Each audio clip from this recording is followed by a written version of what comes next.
Good morning, everyone. Today is January the 29th, and welcome to part 34 of my journey to becoming a voice actor.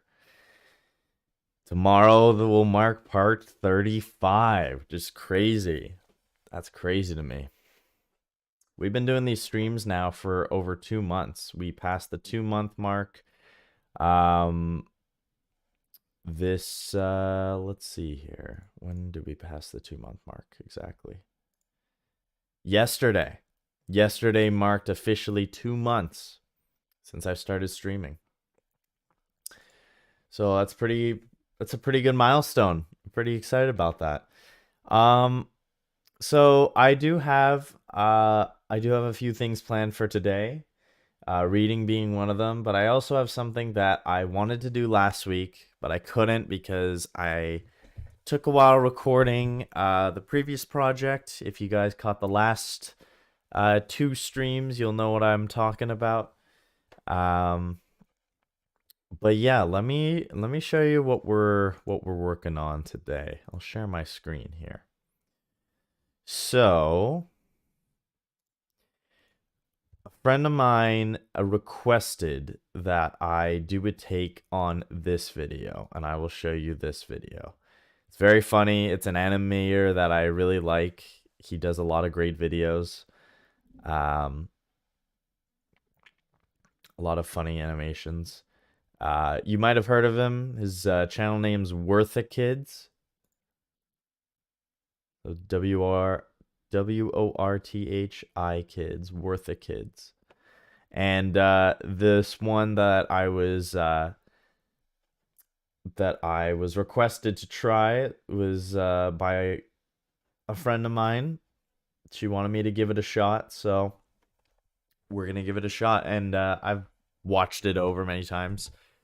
We're gonna do what we usually do. We're gonna practice with the audio first, and then we're gonna try practicing without the audio to see if we can nail down the timing. And then, of course, we're gonna try and see if we can. Actually, I don't know if I'll be able to download this. I don't know if it lets you download shorts. Let's see. We're gonna find this out.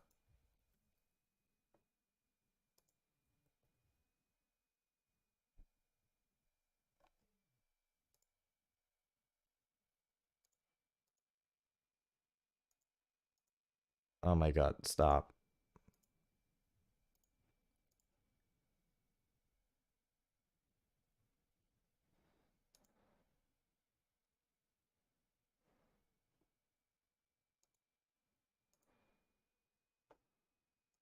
Oh yeah. Okay, well, let's see.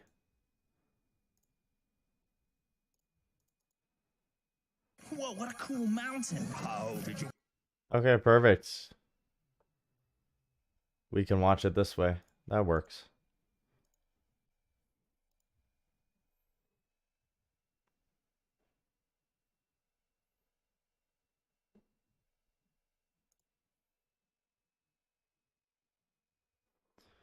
All right, so what I'll do is let's see, can I specifically share? Yeah, that'll work. Yeah, so we'll run through this a little. I'll show you guys the full short and what we're working with. It's very short. I mean, this would literally be like one post on my channel, and I would tag Worth the Kids and everything and see maybe we get a reaction from him. That would be pretty cool if we could. We'll call this my take on it. Whoa, what a cool mountain. How did you get here? This is my secret mountaintop, where I brew my secret ale. Wizard ale, made fresh on the mountain by me and my army of little owls. Hey! We brew it and it's good and it's delicious and it's made of hops that we collect from the prairies, the distant prairies in the woods. How's it taste? Try some. It won't hurt you, but it may turn you more powerful and muscular. My body! Wizard beer, made fresh on the mountaintop by me and all of my owls from hops that they've coming to a tavern near you, except it won't because it's secret.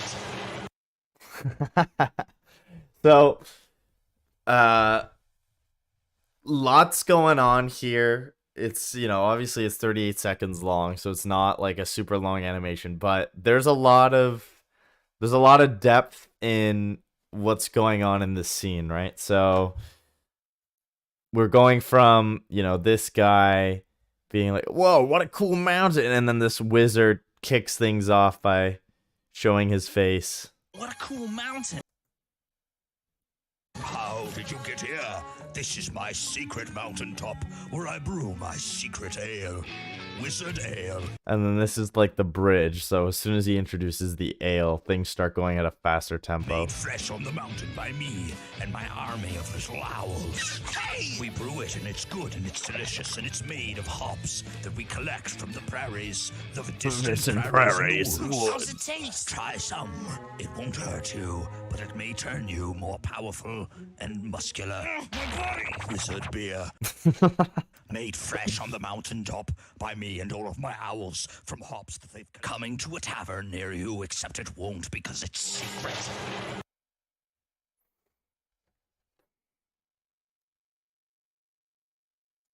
Made fresh. Yeah, so I have to figure out how I'm gonna do this part. So it'll be like Wizard beer made fresh. Wizard beer made fresh on the mountaintop by me and all my owls from hops that they've collected. And then yeah, he cuts himself off. Made fresh On on the the mountaintop by me and all my owls from hops that coming to a tavern near you, except it won't because it's secret. Coming to a tavern near you, except it won't because it's secret. Alright. I feel like this one's going to be fun. So we're going to rehearse with the audio to try and memorize the script a bit. And then once we've done that enough times, we're going to do it without. And then once we've done that enough times, we'll try recording it.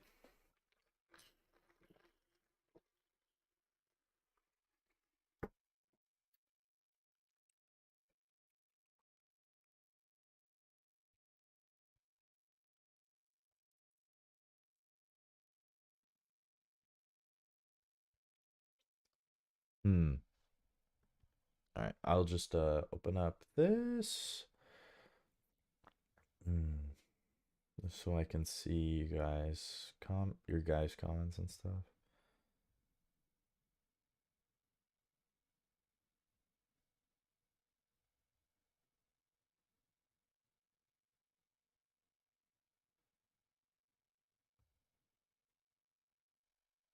Yeah. Yeah, I promised my friend I would give us a shot. I really wanted to do it last week, but I just the Enchanted Garden script was taking extra long. So this is what we're doing. This is the plan for right now. Yeah. All right, let's listen to it a few more times. Let's try and practice a little bit saying the lines, see if we can get it down. Hear it. So, here we go. Whoa, what a cool mountain. Yeah, so Whoa, like... what a cool mountain. Whoa, what a cool mountain! How did you get here? This is my secret mountaintop.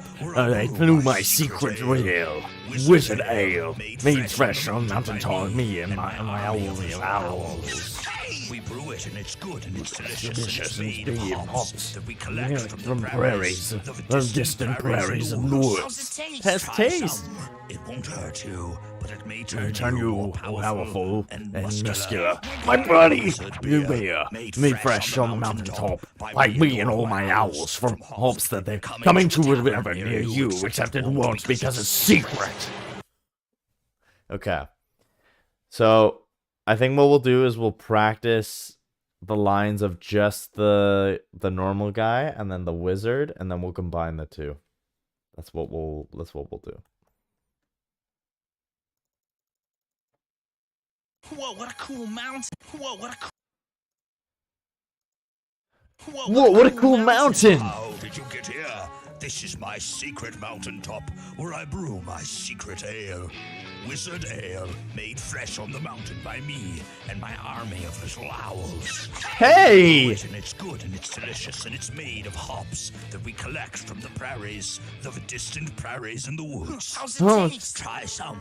It won't hurt you, but it may turn. It's delicious and it's made of hops that we collect from the prairies, the distant prairies and the woods. Huh, how's it made? Try How's it some. taste? It won't hurt you, but it may turn you more powerful. Let's and get that must- part We down. collect from the prairies, the distant prairies and the Huh, woods. how's it? Oh yeah,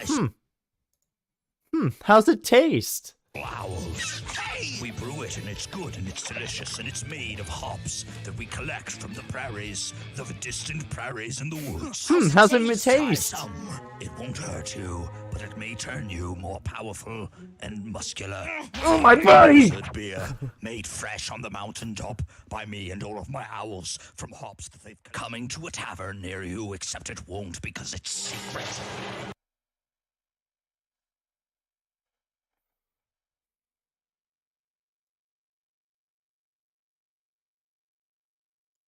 Made of hops that we collect from the prairies, the distant prairies and the woods. How's it Try taste? some. It won't hurt you, but it may turn you more powerful and muscular. Yeah, I might have to record the voices separately because the wizard talks like immediately after.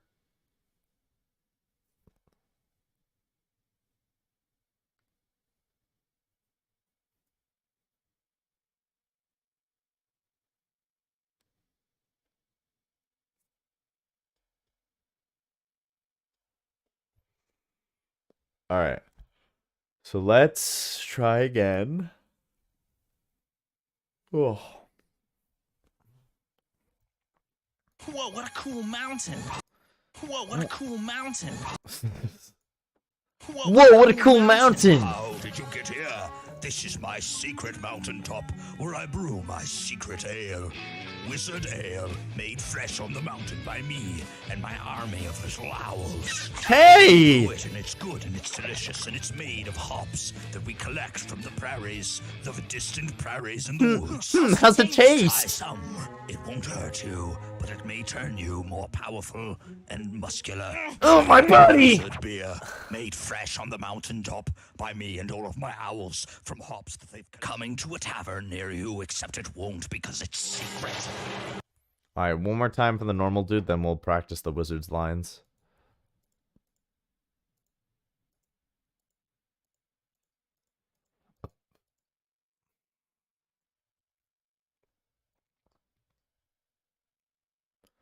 Whoa, what a cool mountain! How did you get here? This is my secret mountaintop, where I brew my secret ale. Whoa, what a cool mountain! How did you get here? This is my secret mountaintop, where I brew my secret ale.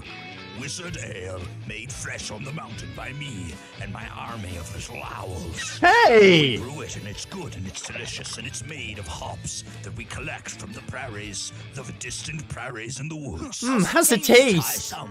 It won't hurt you, but it may turn you more powerful and muscular. Oh my buddy! Wizard beer, made fresh on the mountaintop by me and all of my owls from hops that they've coming to a tavern near you, except it won't because it's secret. All right, let's practice the wizard now.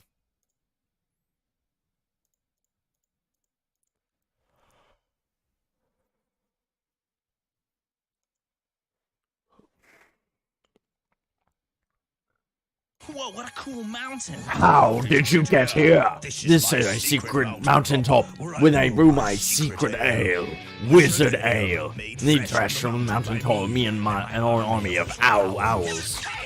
No one's indulgent is delicious and made hops, blacks and berries, distant prairies and woods.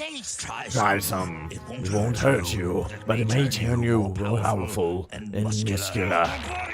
Wizard Ale, fresh from the mountaintop by me and all my owls, from hopes that they're going to a tavern near you, except it won't because it's secret. Coming to a tavern near you Coming to a tavern near you, but it won't because it's secret. More powerful And muscular. Beer, going fresh from the mountaintop by me and all my owls, from hops that they've collected to a tavern near you, except it won't because it's secret.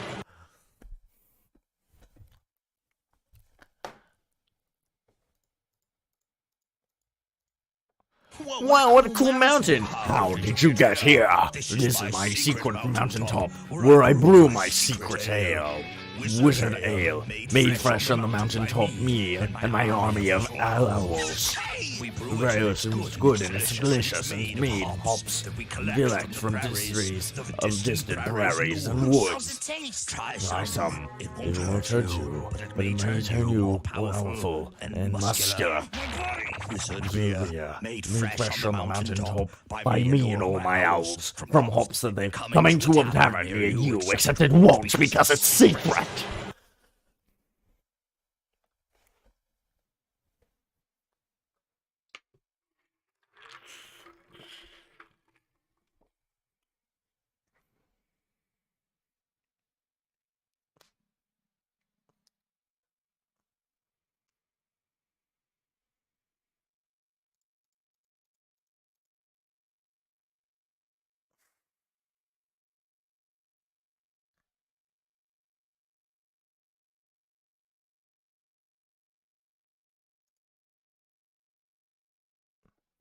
Alright, fuck it, let's try... Well, actually, no, we can't do that. I gotta memorize the wizard's lines first. I'm kind of messing up on the lines. Let's listen to the lines carefully. So it's, how did you get here? This is my secret mountaintop where I brew my secret... ale. How did you get here? This is my secret mountaintop where I brew my secret ale. Wizard Ale. Wizard Ale, made fresh on the mountaintop. Made from the mountain. Ale. Wizard Ale. Made fresh on the mountain by me and my little owls. And my army of little owls. Made fresh on the mountaintop by me and my army of little owls. Where I brew my secret ale. Wizard Ale. Made fresh on the mountaintop.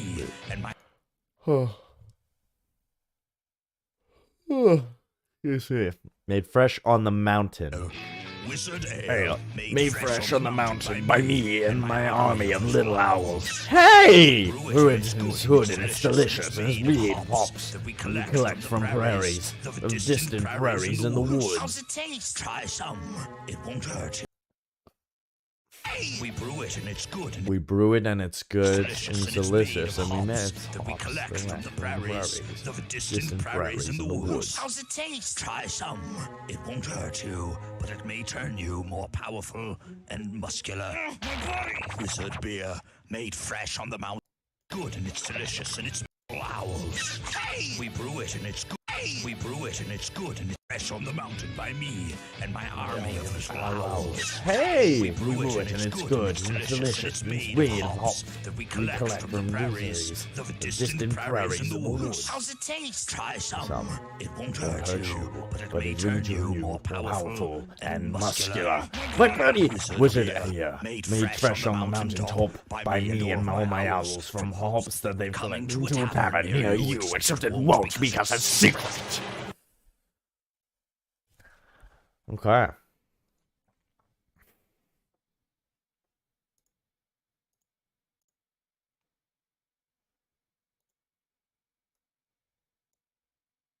Whoa, what a cool mountain. How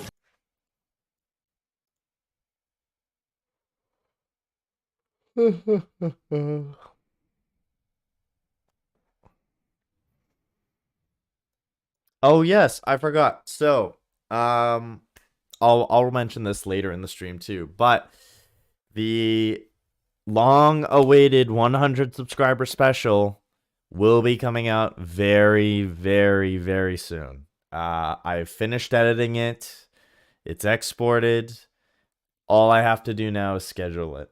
I'm thinking of probably publishing it after the series of 3 shorts.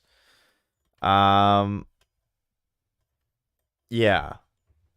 Yeah, I'm going to post that on top of the other short that I'm going to be posting that day.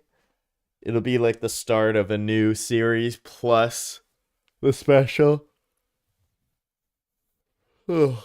I'm also going to post the special on Instagram, so on my Instagram account, and I'm also going to post it on my LinkedIn.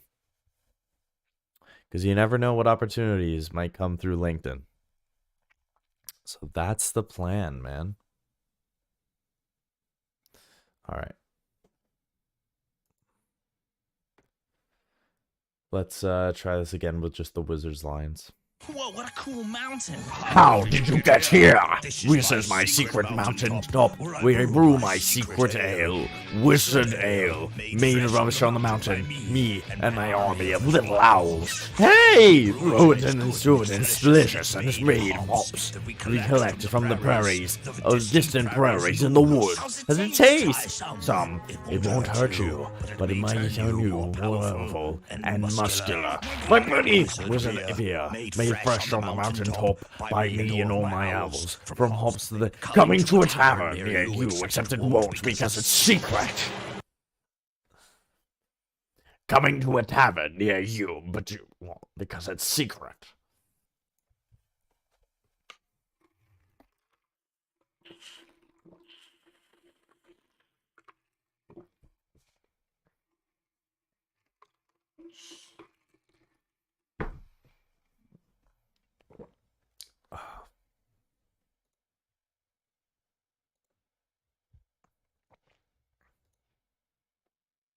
All right, let's start recording some and see if we can get it down.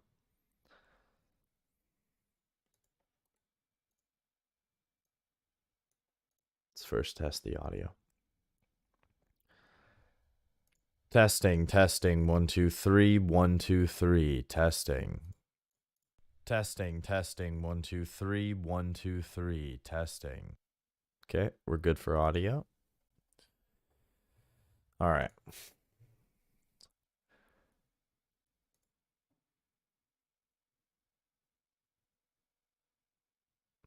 Whoa, what a cool mountain! How did you get here? This is my secret mountaintop, where I brew my secret ale. Wizard ale, brewed on the mountain with me.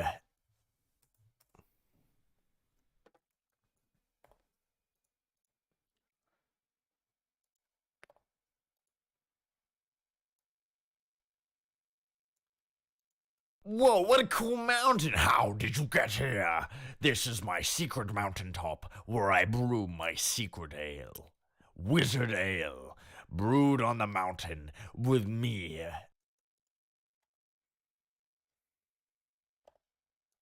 Whoa, what a cool mountain! How did you get here? This is my secret mountaintop, where I brew my secret ale. Wizard ale, brewed on the mountain with me. Whoa, what a cool mountain! How did you get here? This is my secret mountaintop, where I brew my secret ale. We'll just try it. This is just for fun. We'll try this.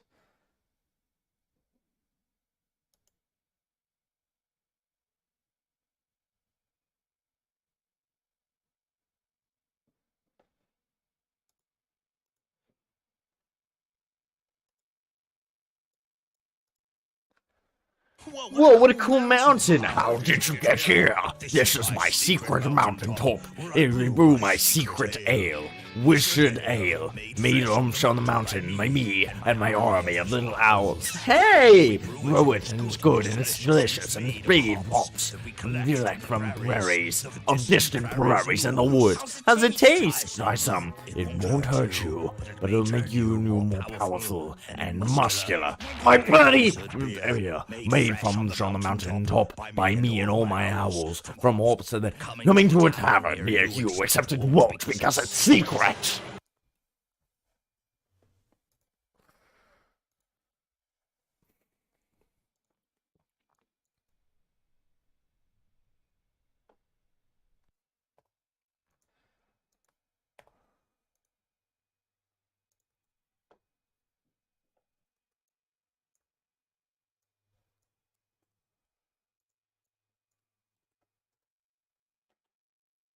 Whoa, what a cool mountain! How did you get? Whoa, what a cool mountain! How did you get here? This is my secret mountaintop. It will brew my secret ale, Wizard Ale, made on the mountain by me and my army of little owls. Hey! Grow it and it's good and it's delicious and it's breed hops.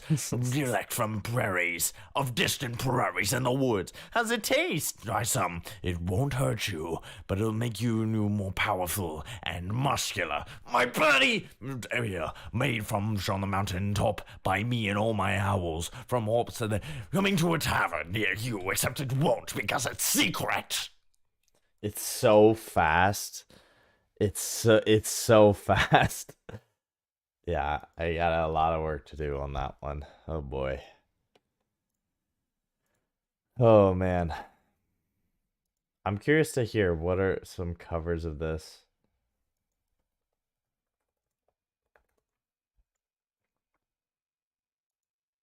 Ah, fuck, where the shit am I? Suck my fucking. No, okay.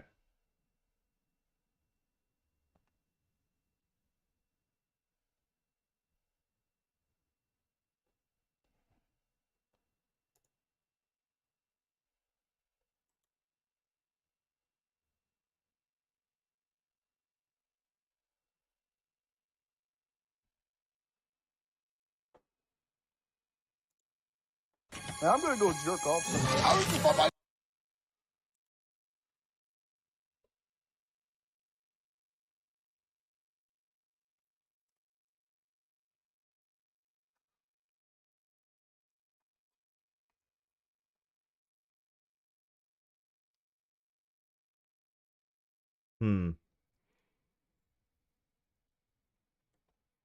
Yeah, people have definitely done covers.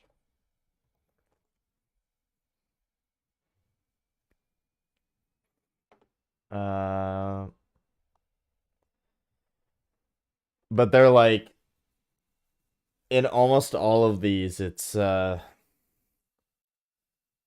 the fuck did you get here like? This is my secret car. Are you here to buy some smack, son? I'm on the fucking homebrew. Yeah, well, the fuck am I?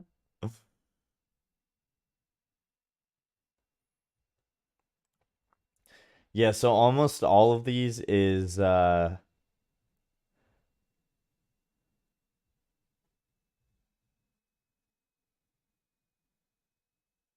basically they're taking the shorts and then they're adding on their own stuff. So it's a dub over, but he's like, wow, I could really smoke some weed. So you wanna roll a blunt? Come here, boy.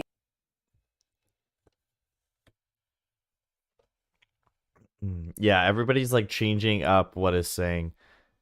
So mine will actually just be like the real thing of what they're saying. But I'll have to record these separately for sure, because I can't do both voices in one. It's way too quick for that. So we'll do the hard one first of the wizard.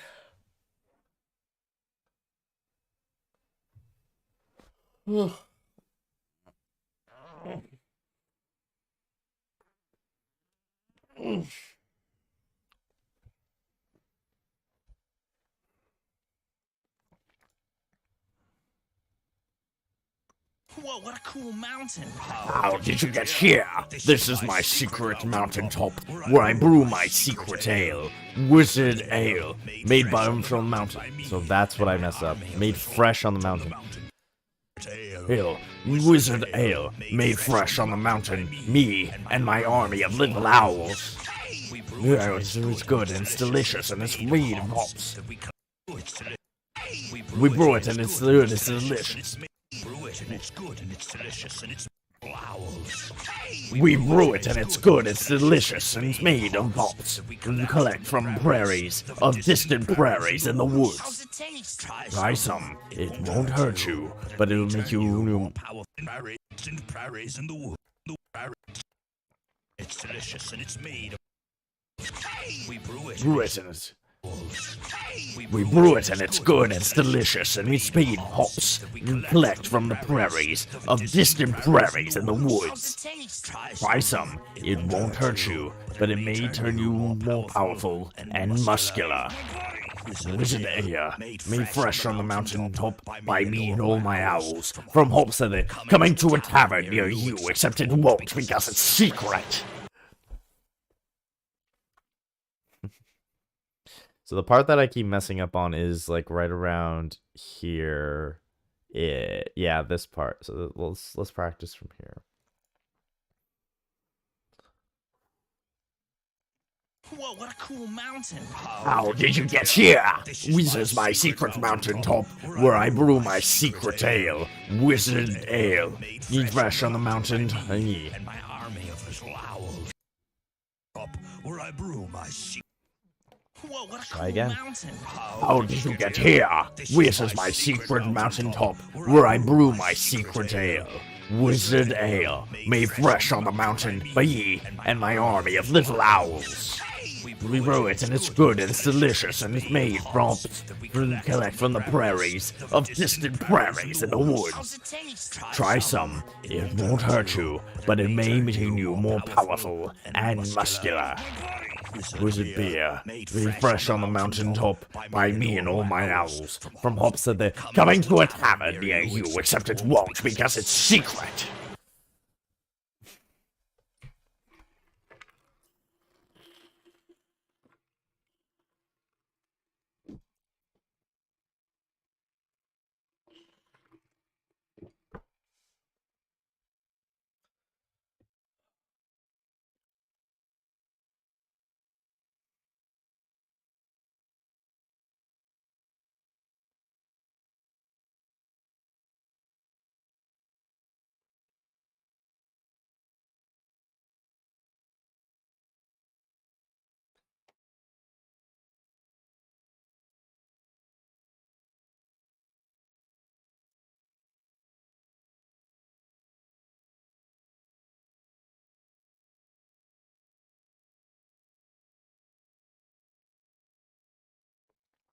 Alright.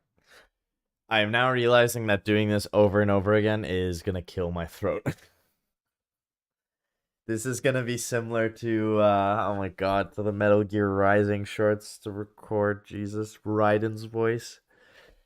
What the hell are you? Typical politician. You know. Although it's fun, like it is fun, but it's, it takes a lot out of you.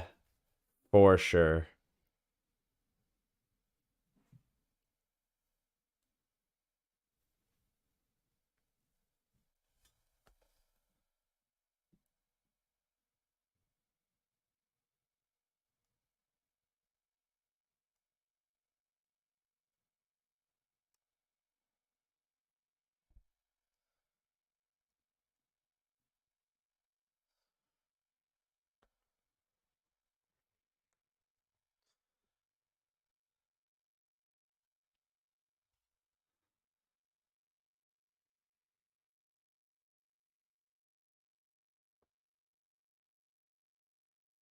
Okay.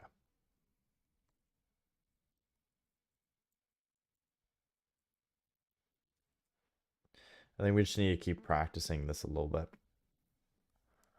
Whoa, what a cool mountain. How did you get here? This is, you know what, I'll just do it in in a normal voice to get the lines down. Whoa, what a cool mountain. How did you get here? This is my secret mountaintop where I brew my secret ale. Wizard Ale, made fresh on the mountain by me and my army of little owls. We brew it and it's good, it's delicious, and it's made of hops that we collect from the prairies, of distant prairies and the woods. Wizard Ale, made fresh on the mountain by me and my army of little owls. We brew it and it's good. We brew it and it's good. Mountaintop, me and my army of little owls. We brew it and it's good and it's delicious and it's made. We brew it and it's good and it's delicious and it's made from hops that we've collected from prairies. Of distant prairies in the woods.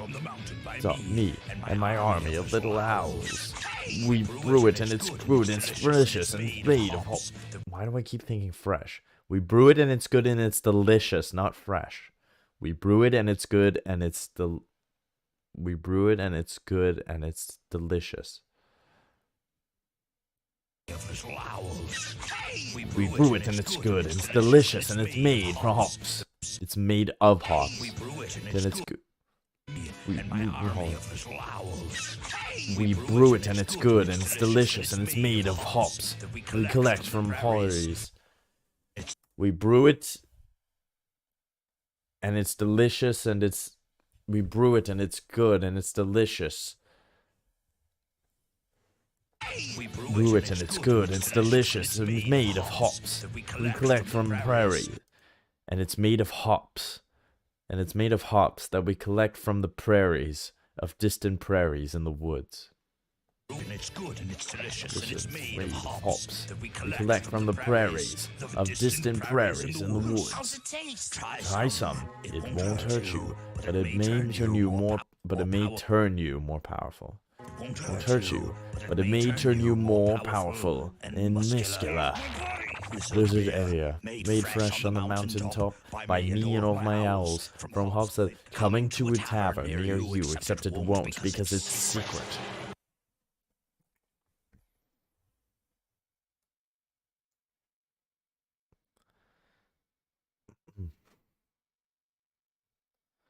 Whoa, what a cool mountain. How did you get here? This is my secret mountaintop where I brew my secret ale. Wizard Ale, made fresh on the mountain by me and my army of little owls. We brew it and it's good and it's delicious and it's made of hops we collect from the prairies, of distant prairies in the woods. Try some. It won't hurt you, but it may turn you more powerful and muscular. Wizard Beer, made fresh on the mountaintop by me and all my owls, from hops that they're coming to a tavern near you, except it won't because it's secret. Whoa, what a cool mountain. How did you get here? This is my secret mountaintop where I brew my secret ale. Wizard Ale, made fresh on the mountain by me and my army of little owls. We brew it and it's good and it's delicious and it's made of hops that we collect from the prairies, of distant prairies in the woods. Try some. It won't hurt you, but it may turn you more powerful and muscular. Wizard Beer, made fresh on the mountaintop by me and all my owls, from hops that they've coming to a tavern near you, except it won't because it's secret. Okay, we're getting there.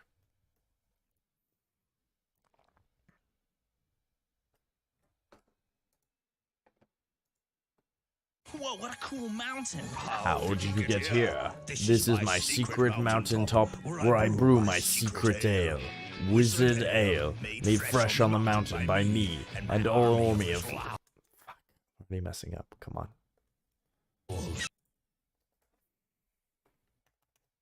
Really? Really, it's not letting me... Why is it not letting me... Ale. Whoa, what a cool mountain. Whoa, what a cool mountain. How did you get here? This is my secret mountaintop where I brew my secret ale. Wizard Ale, made fresh on the mountain by me and my army of little owls. We brew it and it's good and it's delicious and it's made of hops that we collect from the prairies of distant wooeries in the woods. Try some. It won't hurt you, but it might turn you more powerful and muscular. Wizard beer, made fresh on the mountain top by me and all my owls from hops that they collect into a tavern near you, except it won't because it's secret. Whoa, what a cool mountain. How did you get here? This is my secret mountaintop, where I brew my secret ale. Wizard Bale, made fresh on the mountain by me and my army of little owls. We brew it and it's good and it's delicious and it's made of hops that we collect from prairies, of distant prairies in the woods. Try some. It won't hurt you, but it may turn you more powerful and muscular. Wizard Ale. Wizard Beer. Wizard Beer, very fresh on the mountaintop by me and all my owls, from hops that they've coming to a tavern near you, except it won't because it's secret.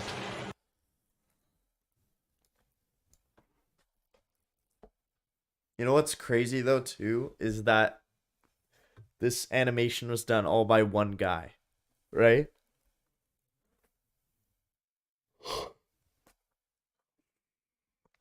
And every single frame he drew out, right? He draws out every single frame, which takes forever to do. That's so much work put into this. All the detail and everything, it takes forever. But that's why it's so good. That's why it's so satisfying to watch.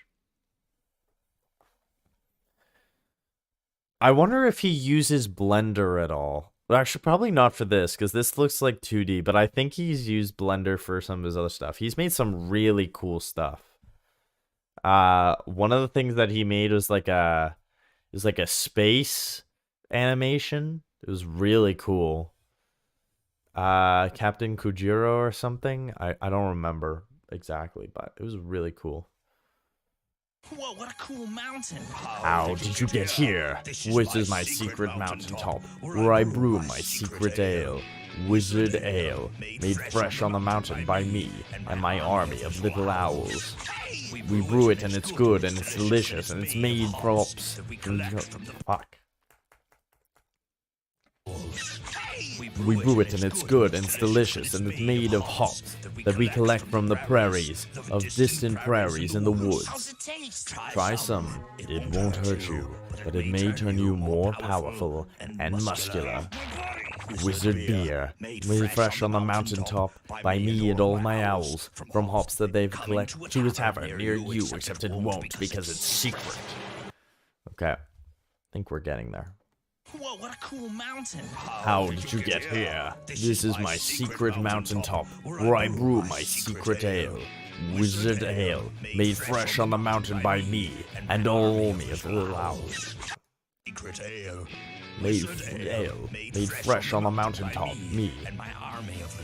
Okay, I am just messing up royally. Whoa, what a cool mountain. How did you get here? This is my secret mountaintop, where I brew my secret ale. Wizard Ale, brewed fresh. Dude, like, what am I doing? Made fresh by me and my army of little owls. Whoa, what a cool mountain. How did you get here? This is my secret mountaintop, where I brew my secret ale. Wizard Ale, made fresh on the mountain by me and my army of little owls.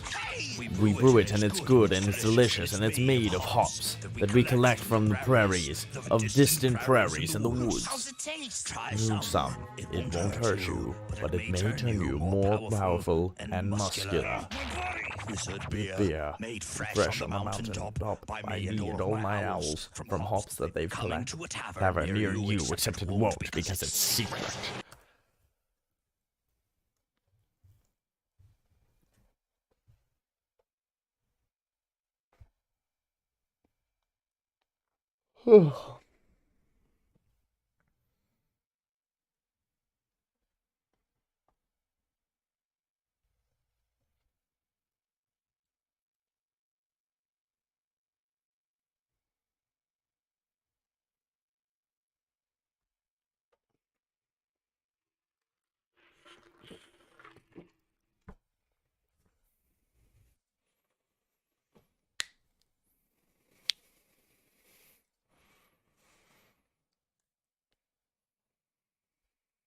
Whoa, what a cool mountain. How did you get here? This is my secret mountaintop, where I brew my secret ale. Wizard Ale, made fresh on the mountain by me and my army of little owls. We brew it and it's good and it's delicious. It's made from hops we collect from the prairies, of distant prairies in the woods. How's it taste? Try some. It won't hurt you, but it may turn you more powerful and muscular. Wizard Beer, made fresh on the mountain top by me and all my owls. Coming to a tavern near you, except it won't because it's secret.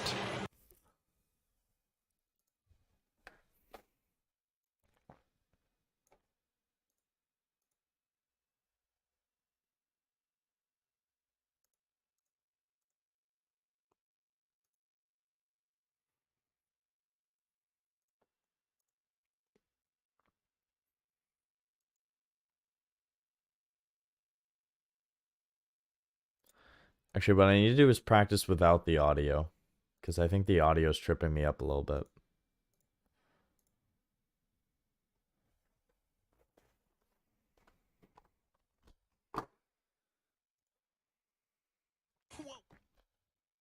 How did you get here? This is my secret mountaintop, where I brew my secret ale. Wizard Ale, made fresh on the mountain by me and my army of little owls. We brew it and it's good and it's delicious and it's made of hops that we collect from prairies, of distant prairies in the woods. Try some. It won't hurt you, but it may turn you more powerful and muscular. Wizard Beer, made fresh on the mountaintop by me and all my owls, from hops that coming to a tavern near you, except it won't because it's secret.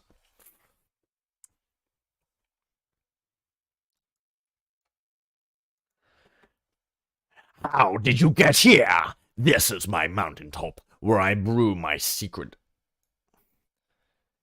How did you get here? This is my secret mountaintop, where I brew my secret ale. Wizard Ale, made fresh on the mountain by me and my army of little owls. We brew it and it's good and it's delicious and it's made of hops collected from prairies, from distant prairies in the woods. Try some. It won't hurt you, but it may turn you more powerful and muscular. Wizard Beer, made fresh on the mountaintop by me and all my owls, from hops that they've coming to a tavern near you, except it won't because it's secret. Coming to a tavern near you. Coming to a tavern near you. Whoa, what a cool mountain! How did you get here? This is... Whoa, what a cool mountain! How did you get here? This is my secret mountaintop, where I brew my secret ale. Wizard Ale, made fresh on the mountain by me and my army of little owls. We brew it and it's good and it's delicious and it's made of hops we collect from the prairies, of distant prairies in the woods. Try some. It won't hurt you, but it may turn you more powerful and muscular. Wizard Beer, made fresh on the mountaintop by me and all my owls, from hops coming to a tavern near you, because it won't because it's secret.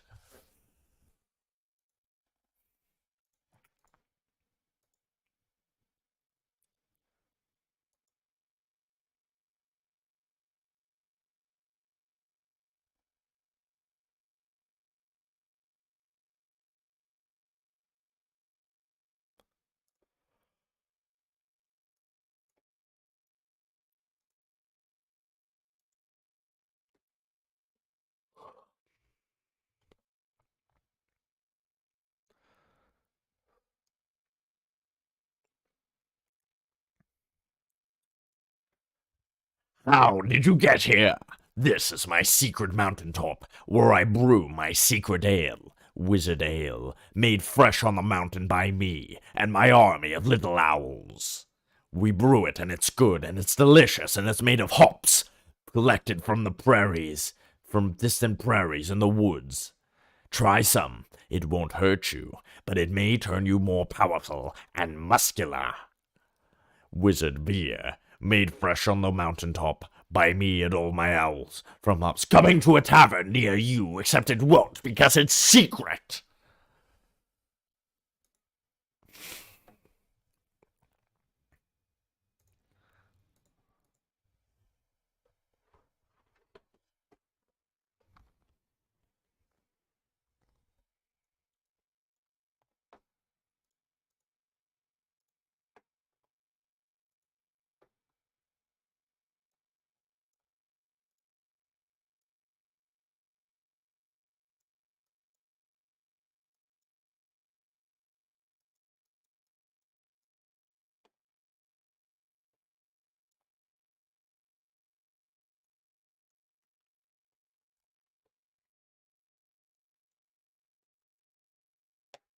How did you get here?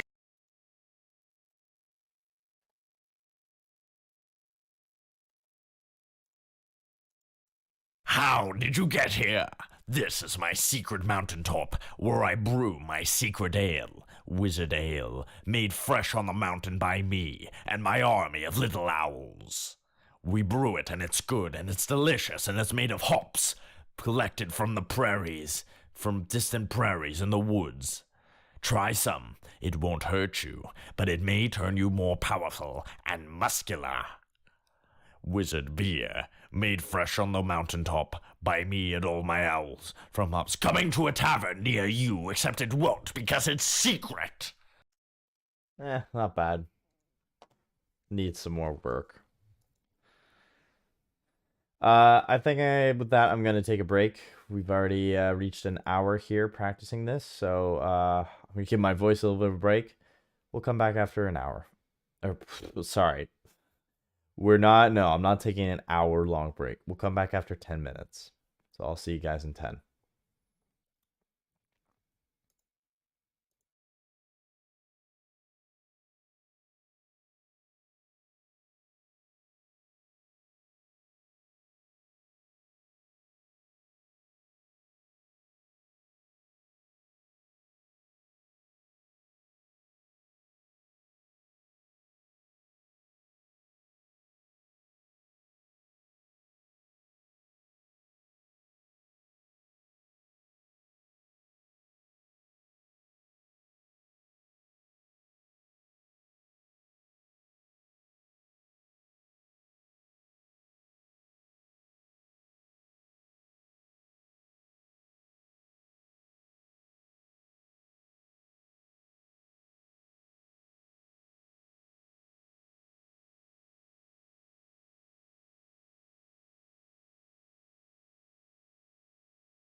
Okay, and we are back. So, let's see.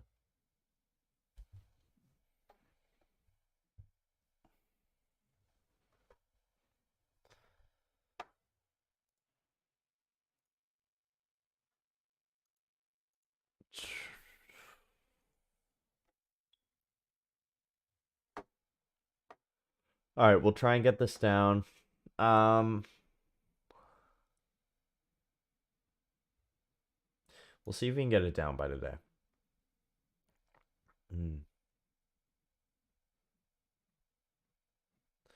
I don't think I'm gonna put my face on top, or maybe I should. Maybe.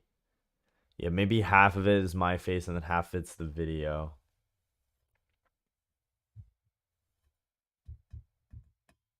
Yeah, I could do that.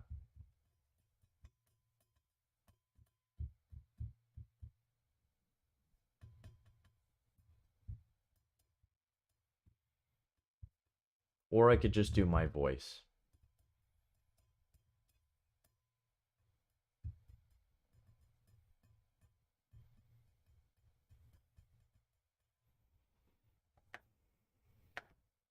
Yeah, I think I might just do my voice, honestly.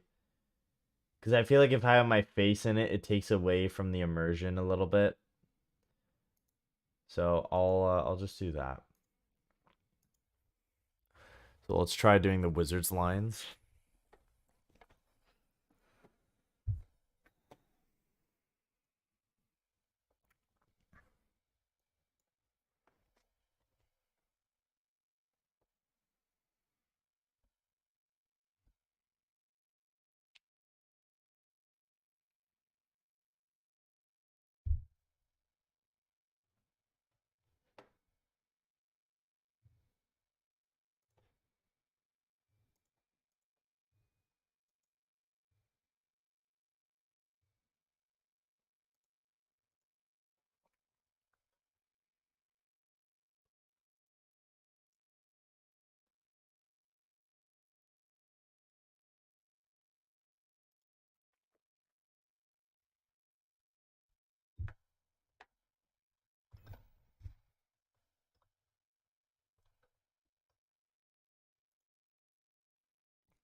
How did you get here?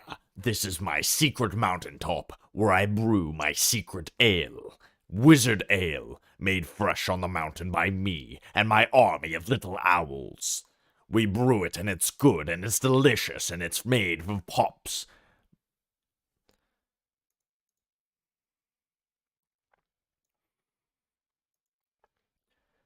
We brew it and it's good and it's delicious and it's made of hops, collected from the hops.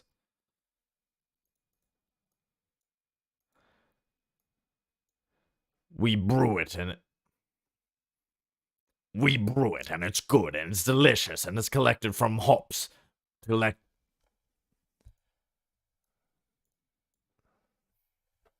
I already forgot. God damn it.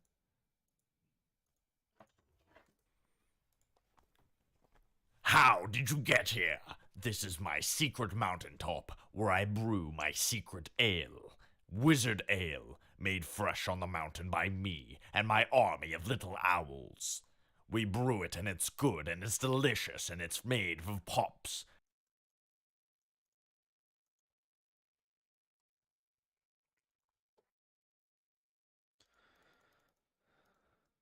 Mountain. How did you get here? This is my secret mountaintop, where I brew my secret ale.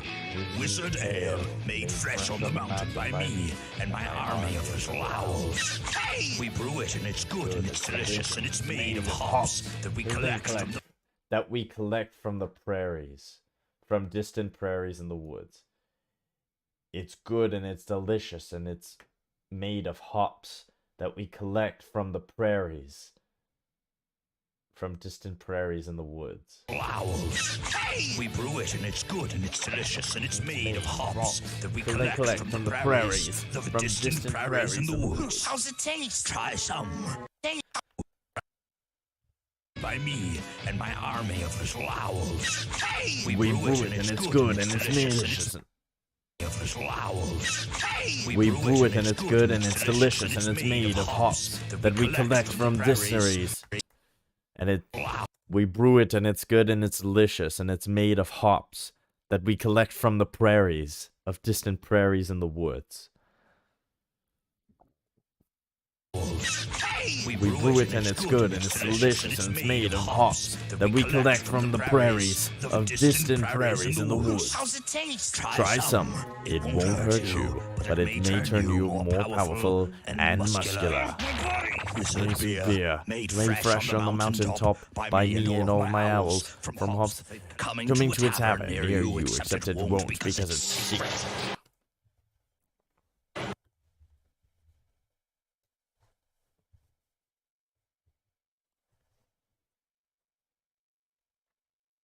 To a tavern near you, except it won't because it's secret.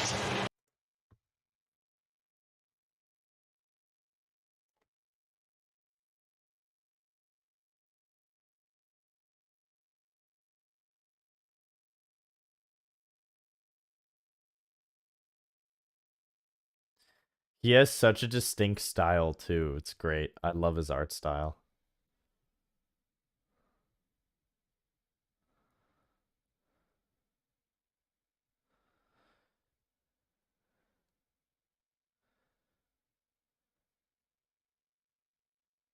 Like, I'm honestly trying to think of what I could compare his art style to, but I don't really think I could compare it to anything.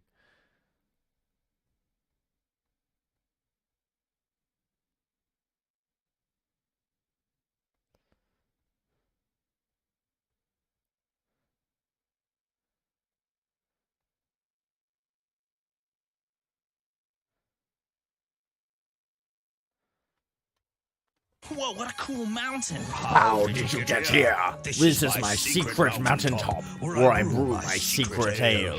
Wizard ale, made fresh on the mountain by me and my army of little owls. We brew it and it's good and it's delicious and it's made of hops that we collect from the prairies, of distant prairies in the woods. How's it taste? Try some, but won't hurt you, but it may make you more powerful and muscular. This is beer, made fresh on the mountaintop by me and all my owls, from hops that they Coming collect to a to a tavern near you, except it won't because it's secret.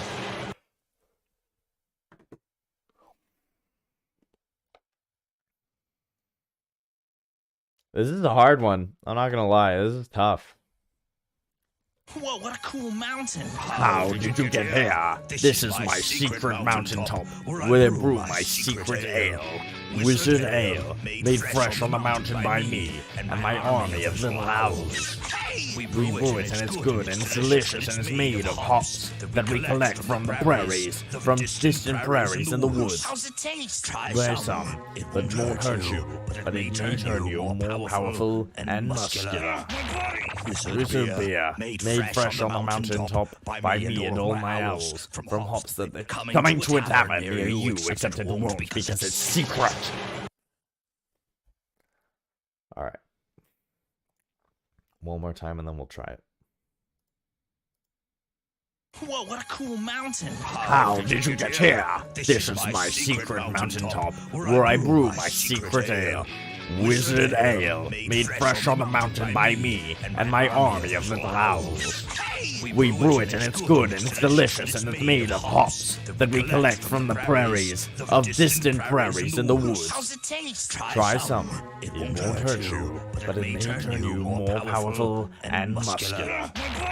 Wizard beer, made fresh on the mountaintop by me and all my owls, from hops that they coming to a tavern near you, except it won't because it's secret. Okay.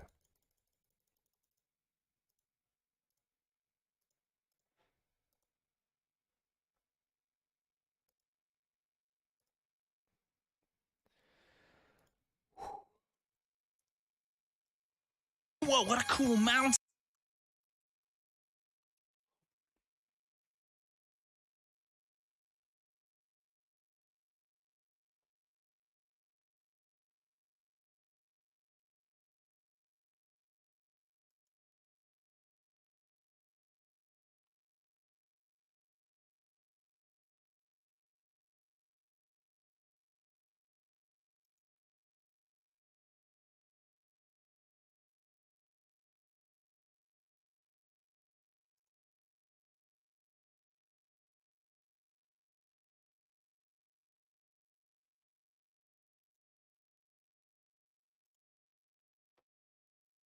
Yeah, he does use pencil. Oh my god. Wow, I'm stupid. He does use pencil. No, he uses Blender.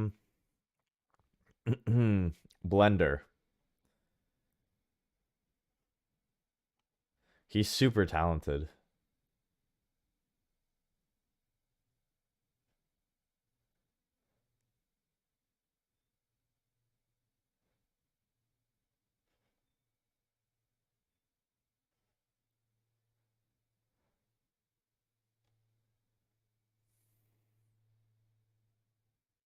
Even his animations from like uh years and years ago are crazy good.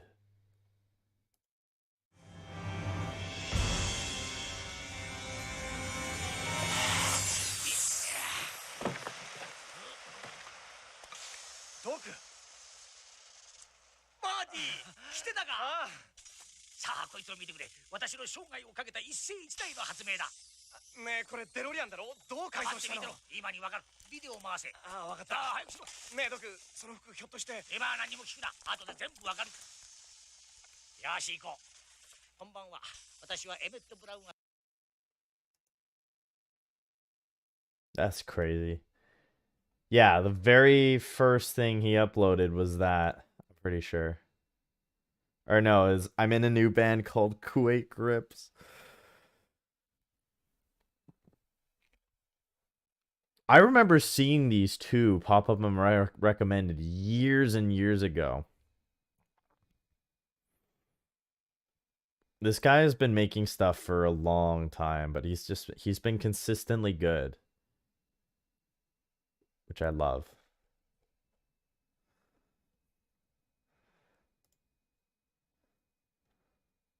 Yeah, Free Apple is a great one. I do think, from what I remember, I think one of my favorites was Captain Yajima. Definitely. Big Top Burger is great too.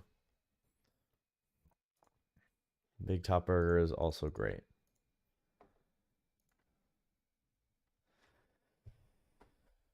Oof, okay. Let's try and get this down.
How did you get here?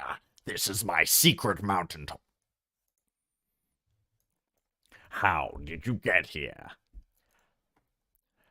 How did you get here? This is my secret mountaintop, where I brew my secret ale. Wizard ale, made fresh on the mountain by me and my army of little owls.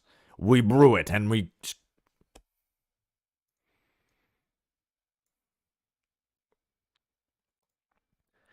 brew it and it's good and it's delicious and it's made of hops from the distant prairie. Good. Hops that we collect from the distant prairies, from the prairies of the woods.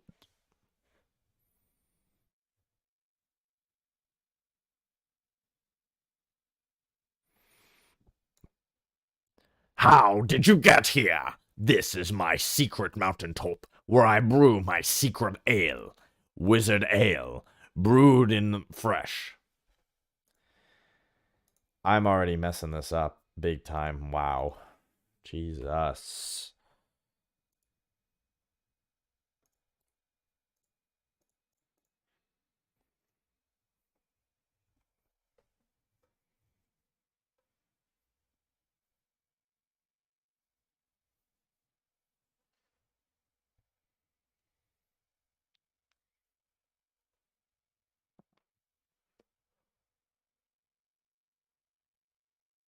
Excuse me.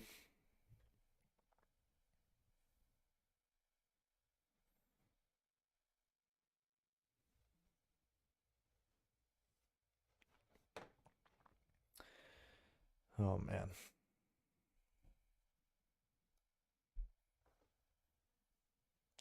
I am a little bit tired today.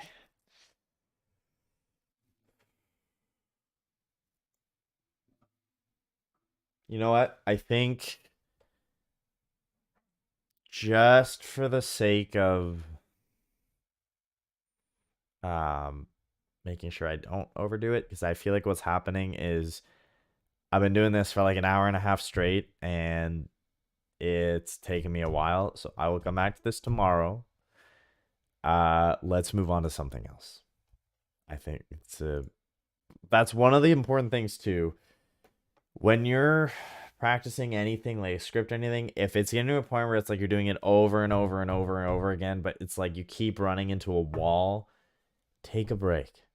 Like walk away from it, go for a walk, clear your mind, come back to it with a fresh, like a clear mind. So that's exactly what I'm going to do. Because if I keep going for the next half hour, feel like my brain is just going to turn into mush. Not that what I'm practicing is bad, but I just want to move on to something else. One announcement I wanted to make, actually. Let me just share my screen with Audacity so you're not looking into the void. One thing I did want to share is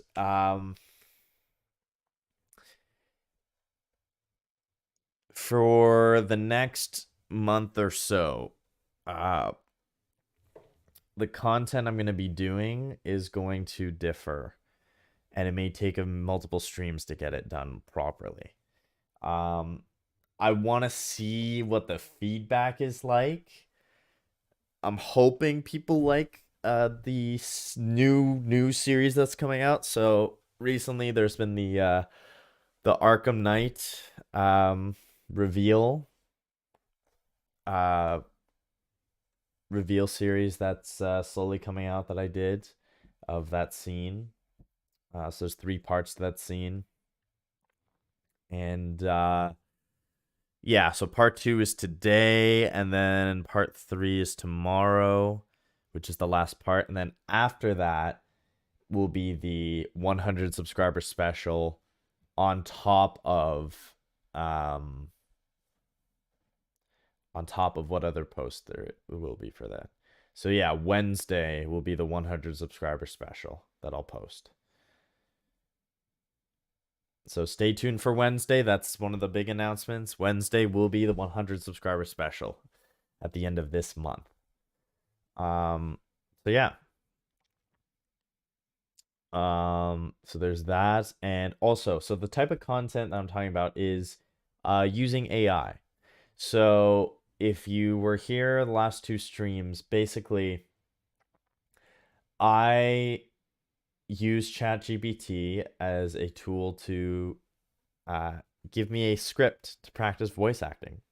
Because, you know, a lot of the times, yeah, you can find scripts online, but what better way is there to practice than to, like, have unlimited potential for the type of scripts you could read off of, right?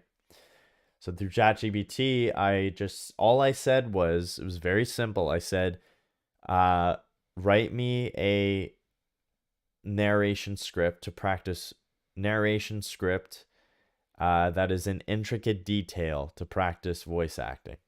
I didn't say what genre in any way. I didn't say a specific topic. I didn't say any of that. All I said was narration, intricate detail to practice voice acting. And it gave me the Enchanted Garden script. And it was honestly really cool. And then recently I got the ChatGPT Plus, which gives you unlimited access to DALL-E 3, their newest model for AI image generation. And I used the description of the garden, like the paragraph descriptions of the garden from each section in the narration that I did, to generate images.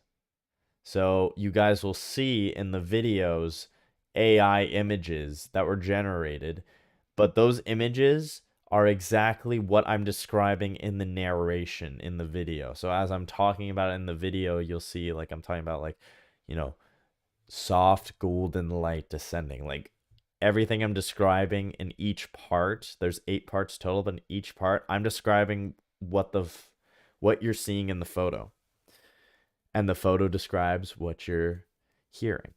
So they work well together, they mesh well together. So what I want to try to do is see, okay, like, you know, there's a lot of potential with that. I could do like horror shorts, right? But maybe have a twist where there's like a good ending instead of, you know, it's terrifying. I could do stuff with SCP.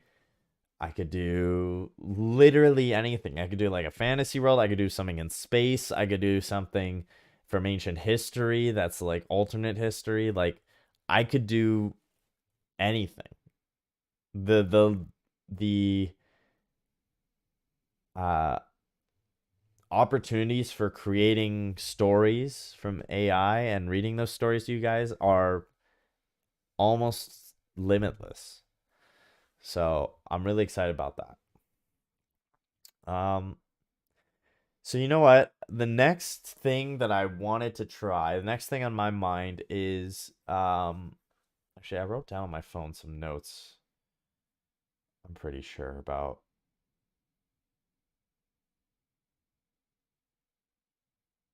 Or did I?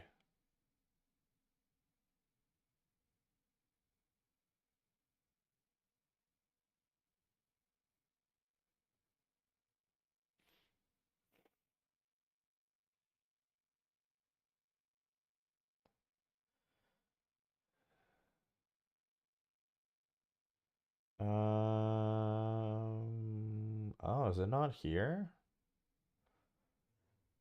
Shoot.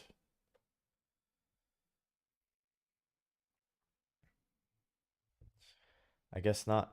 Okay, well, in that case, I did want to do something in space because I feel like the AI generated images of space would be pretty cool. So let's go to ChatGPT.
Okay.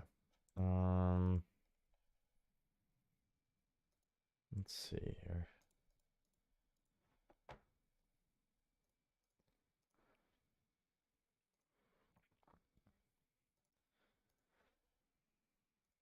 So just like, for example, let's say for our prompts, we'll write me a script to practice voice acting that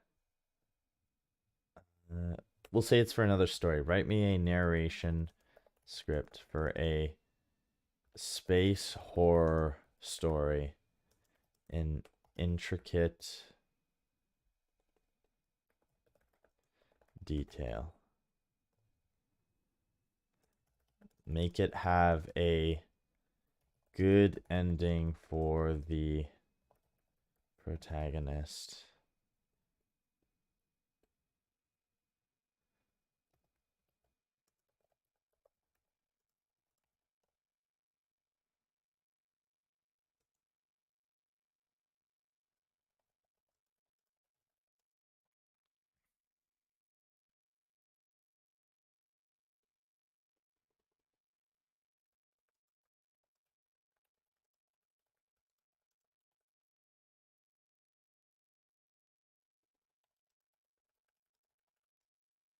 Okay, how about this? Write me a narration script for a space horror story in intricate detail. Make it have a good ending for the main character in it. They see many different horrors on different worlds.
Okay, let's read through this. I'm interested. So it generated, so I said, write me a narration script for a space horror story in intricate detail. Make it have a good ending for the main character in it. They see many different horrors on different worlds. Echoes in the dark. Scene 1. The void beyond. In the desolate void of space, the starship Eclipse glides silently, its course set for the uncharted regions of the galaxy. Aboard is our lone protagonist, Dr. Alex Rain, a brilliant astrobiologist seeking life beyond the known stars. The ship's AI, Echo, assists Alex in this daring venture. Scene 2. Planet of Shadows. Their first destination is a world shrouded in darkness, orbiting a dying star. As Alex descends, eerie, elongated shadows cast by the weak starlight dance across the barren landscape.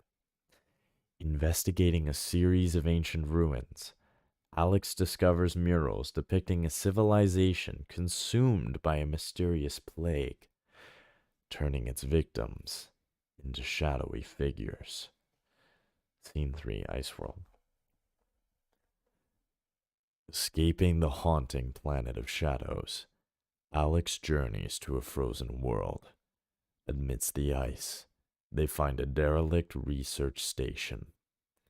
Inside, frozen figures tell a tale of a sudden catastrophe. Alex narrowly avoids being trapped in ice themselves, discovering the cause, a microorganism that flash freezes any living tissue. Scene 4. The organic asteroid. Next, They explore a massive asteroid emitting strange signals.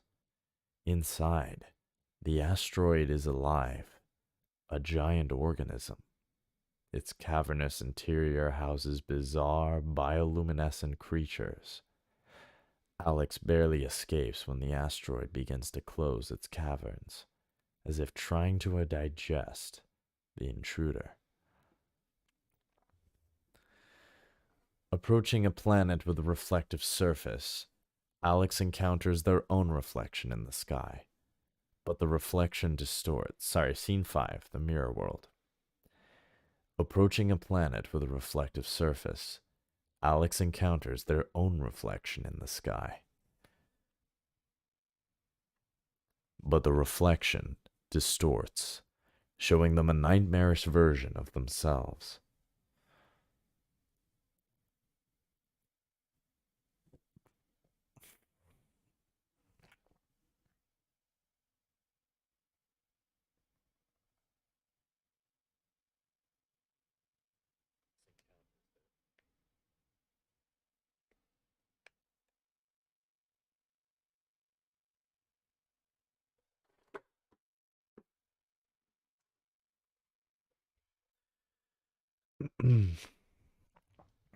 Landing. Alex discovers a sentient, mirror-like entity that projects fears and doubts. Facing their deepest fears, Alex overcomes the entity, which dissipates in a burst of light, revealing a beautiful, peaceful world. Scene 6. Return to the eclipse. As Alex returns to the eclipse, they reflect on the horrors and wonders they've witnessed. Each world a different fear conquered, a different lesson learned. The final revelation. In a twist, Echo reveals that the journey was a test.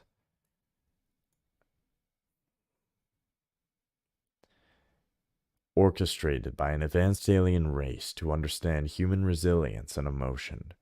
Alex's bravery and intellect have impressed them. They offer Alex a place among them to explore the universe and its many mysteries.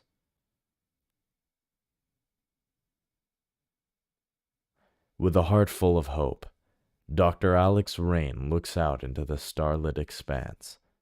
The horrors faced were but stepping stones to a greater understanding.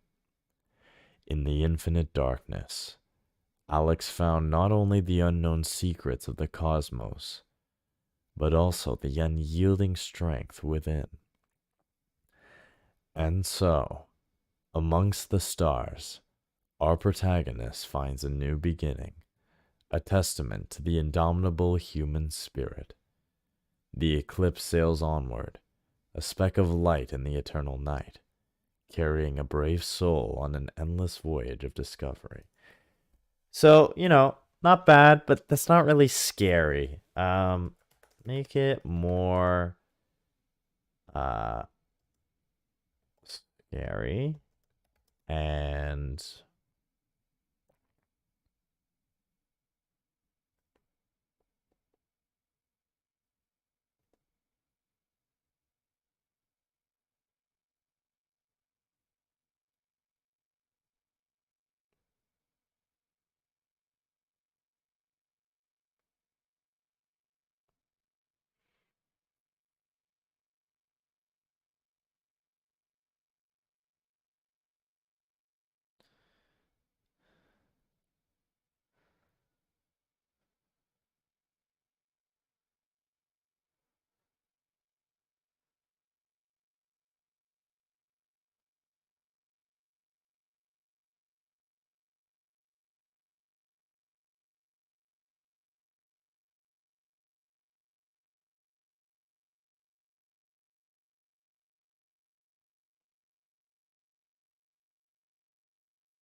mm,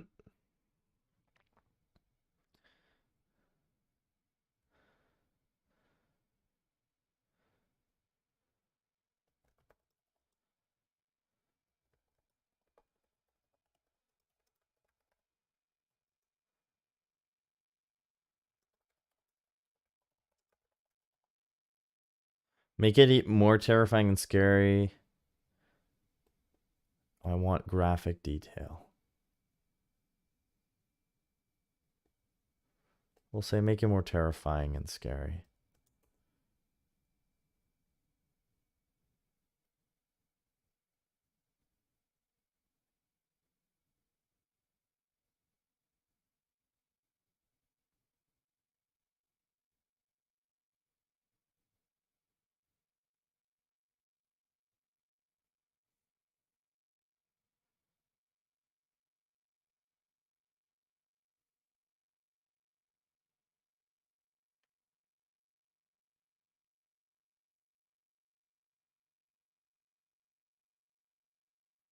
Interesting.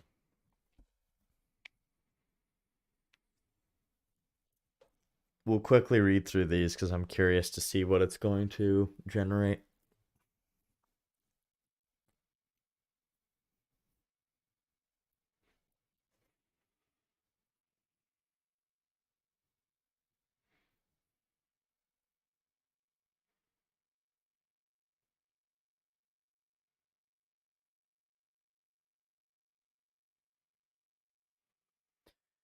All right, let's see what descriptions it gives. In the oppressive void of deep space, the starship Harbinger drifts towards realms untouched by light. Aboard is Dr. Alex Rain, a solitary figure against the vast, unfeeling universe, accompanied only by the ship's AI, Nightmare, an entity whose intentions are as cryptic as the dark itself.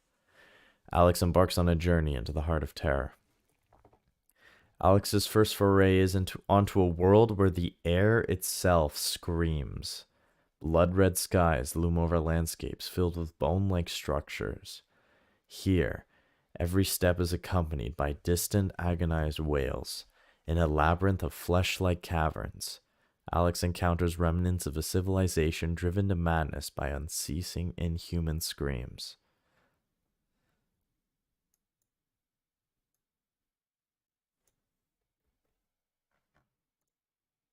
So, let's see what happens if we put this description for Dolly. What image?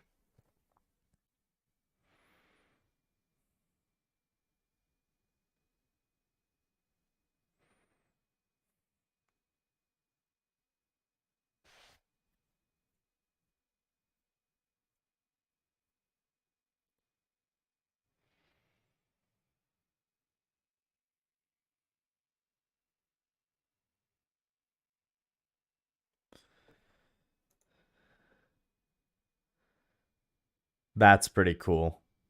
That's pretty badass, I'm not gonna lie.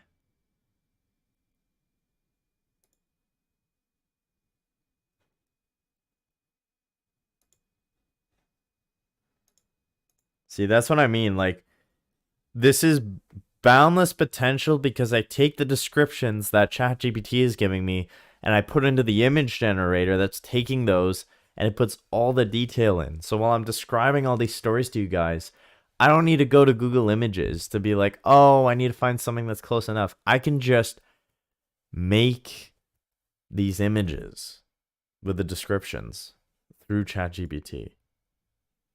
It's a great tool for that. Okay, let's see how it does for the first one.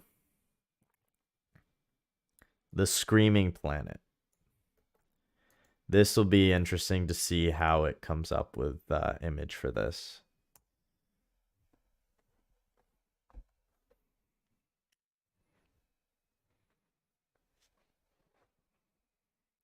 It's a lot of detail, so I'm curious to see how well it's going to pull this off.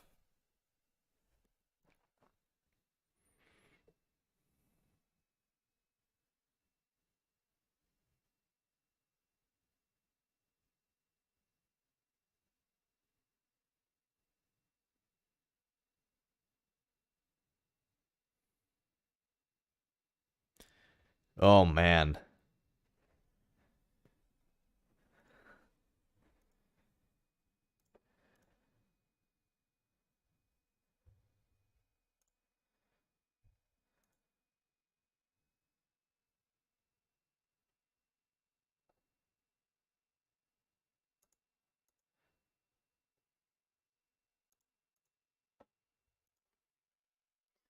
Okay, not bad. Let's find another one that's pretty creepy or scary. Um,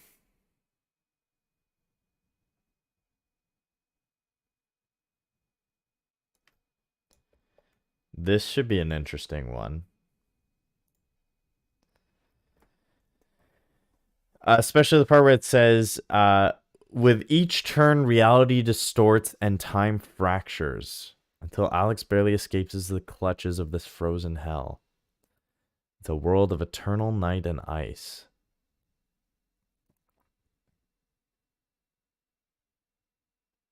Brace yourselves. Let's see. I don't think that's really what we're going. Actually, no. I see the other people frozen.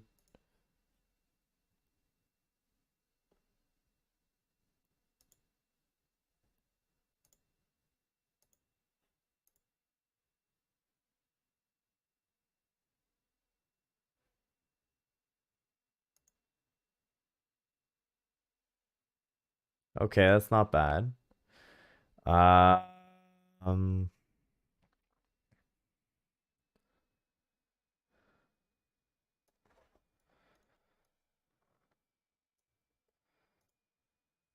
this one should be interesting. Alex finds a mirror not of glass but of darkness, reflecting not forms but souls. Their own image twists into grotesque shapes, revealing unspeakable horrors lurking within. Surrounded by phantoms born from the depths of their own fears, Alex must confront these living nightmares, each more terrifying than the last, in a battle for their sanity.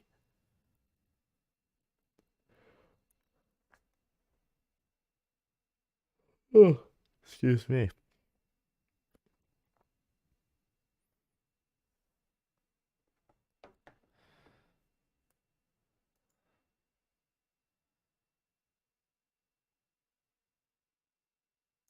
Yeah, that's pretty creepy.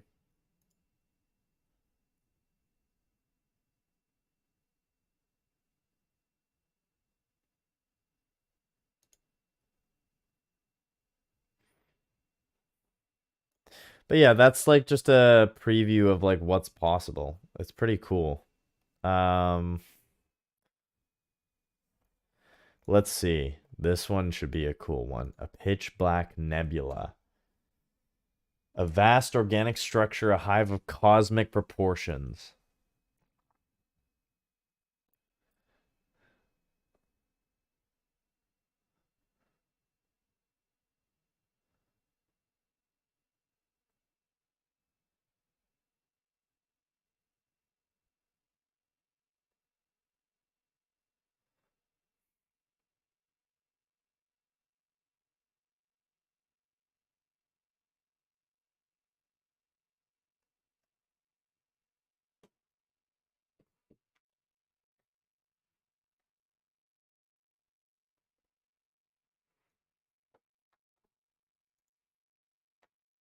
That's pretty cool.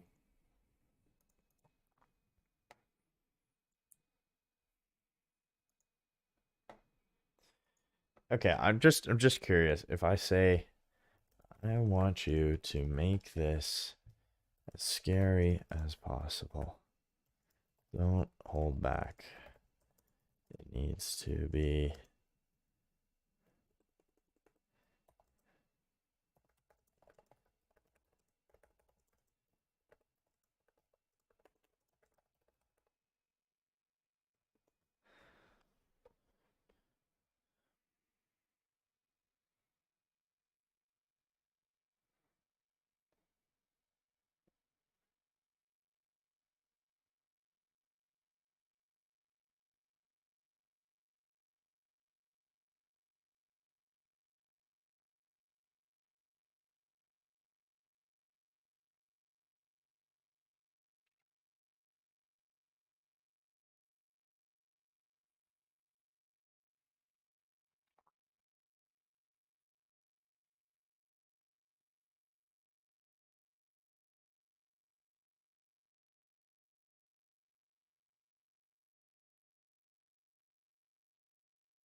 Let's see if I do this.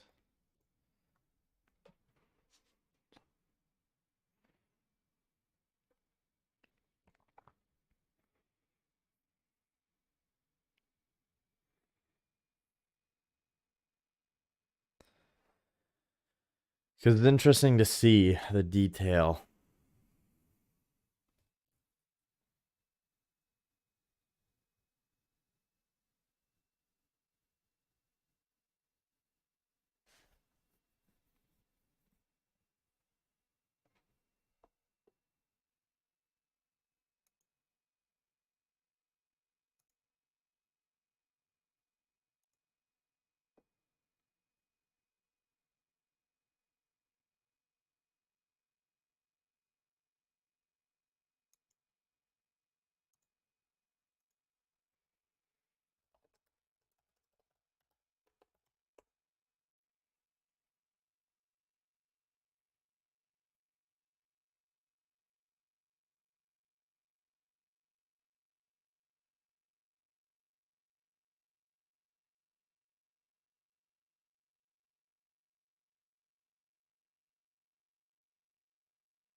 And that's pretty cool. And then the second part of this would be, where is it here?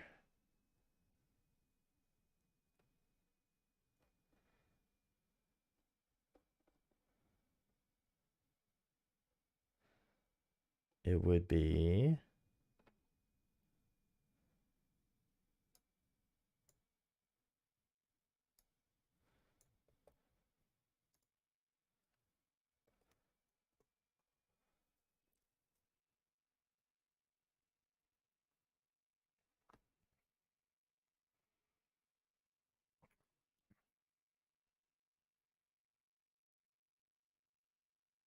exploring an ancient mausoleum. Alex uncovers carvings of beings twisted by unspeakable agony. The cries intensify, turning into wails of torment that claw at Alex's mind.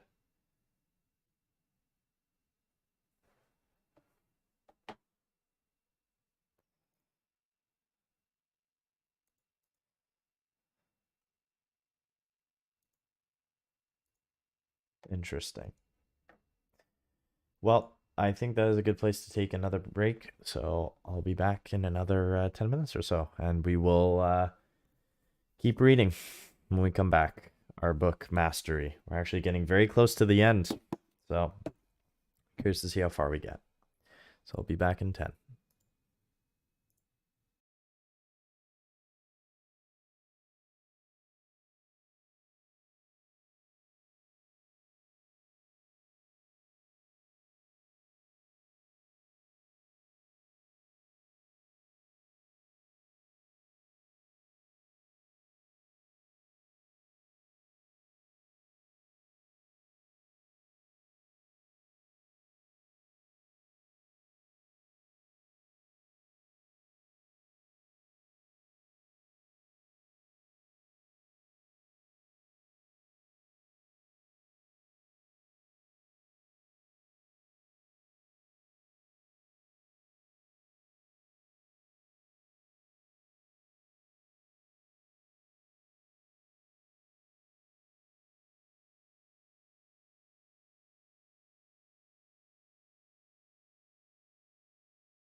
Okay, and we are back.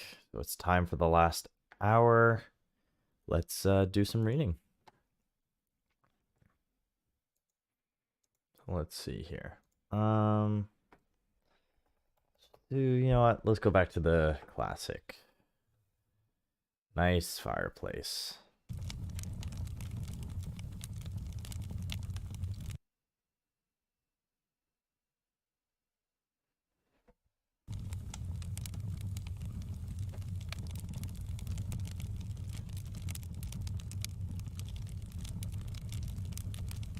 All right.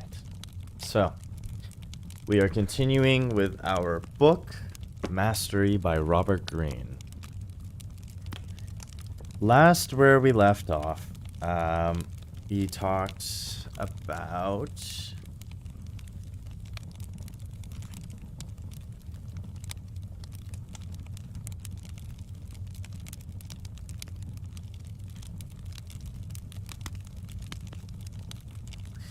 I think we only read through one story, actually. Yeah, we only had time to read through the one story last time.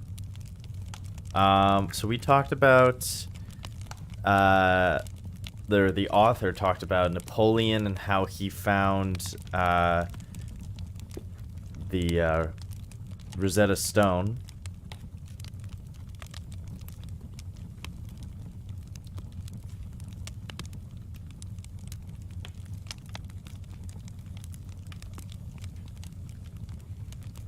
And how one man who had sort of just a hunger for learning new languages and forgotten languages, he figured out what the translation of the tablet was. And it was really cool because it compared him to, you know, all these other people that had the funding and everything and the public, you know, presence and popularity. They said, oh, like, I'm going to figure this out first, became a competition. But he saw it just for fun. He wasn't in it for any fame or anything. It was Champollion. And, yeah, now we're moving on to the 9th approach from another story of another master. So let's continue where we left off. Number 9. Alchemical creativity and the unconscious. Let me turn this down a little bit.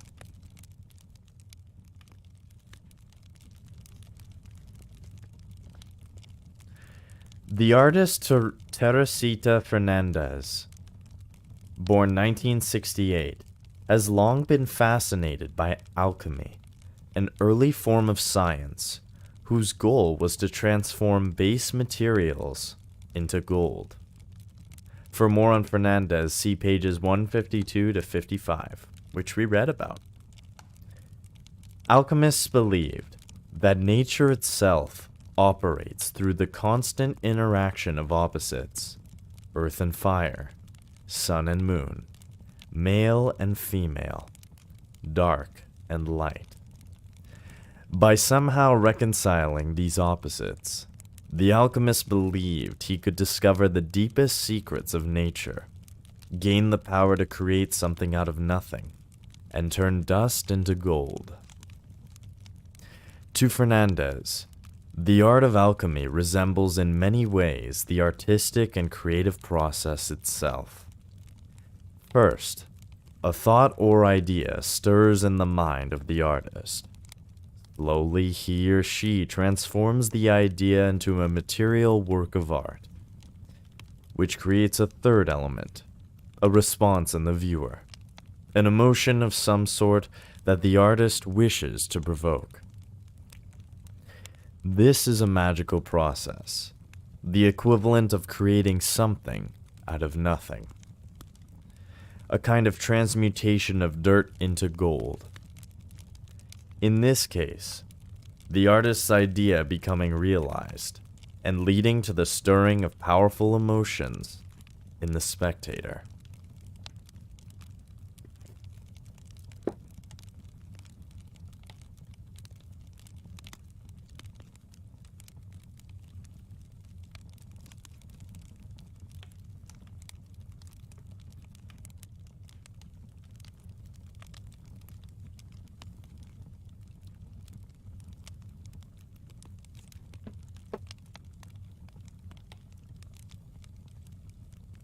Alchemy depends on the reconciliation of various opposite qualities, and in thinking about herself, Fernandez can identify many contrary impulses that are reconciled in her work.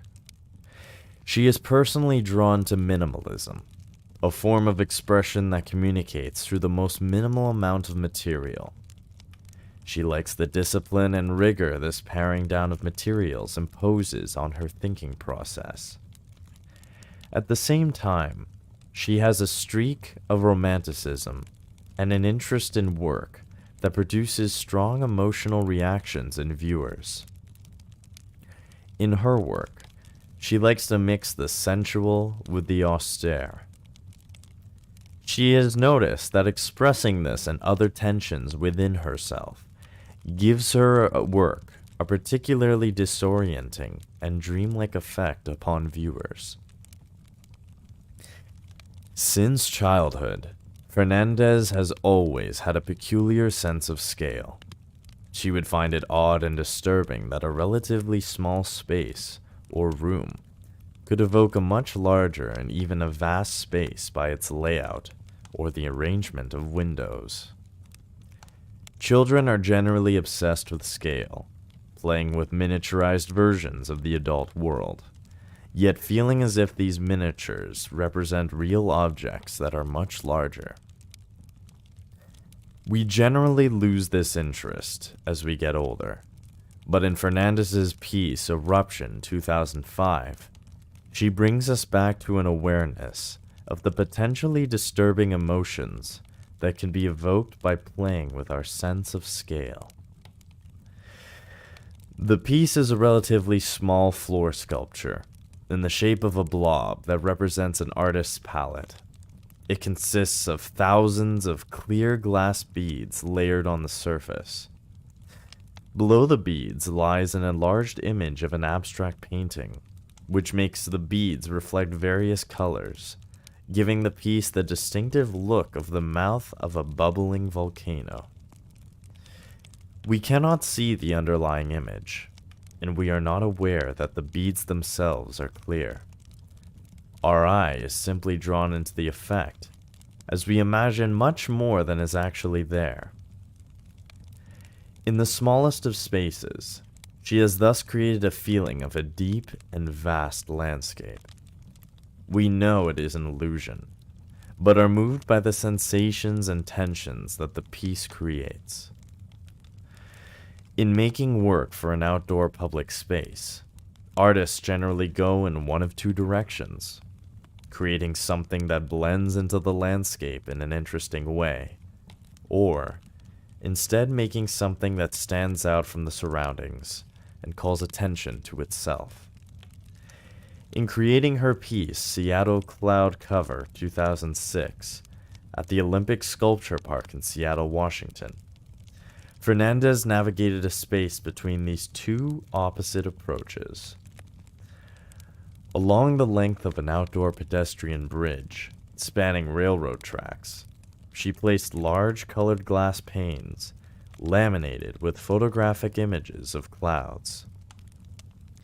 The panes, which also extend overhead, are semi-transparent and are marked with hundreds of clear polka dots at equal lengths that reveal tiny bits of the sky above.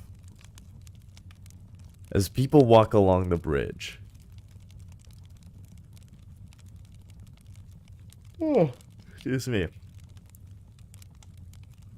As people walk along the bridge, they see above them realistic photographic images of clouds, often standing out against the usual gray skies of Seattle, or sometimes brightened by the sun, or turning kaleidoscopic at sunset.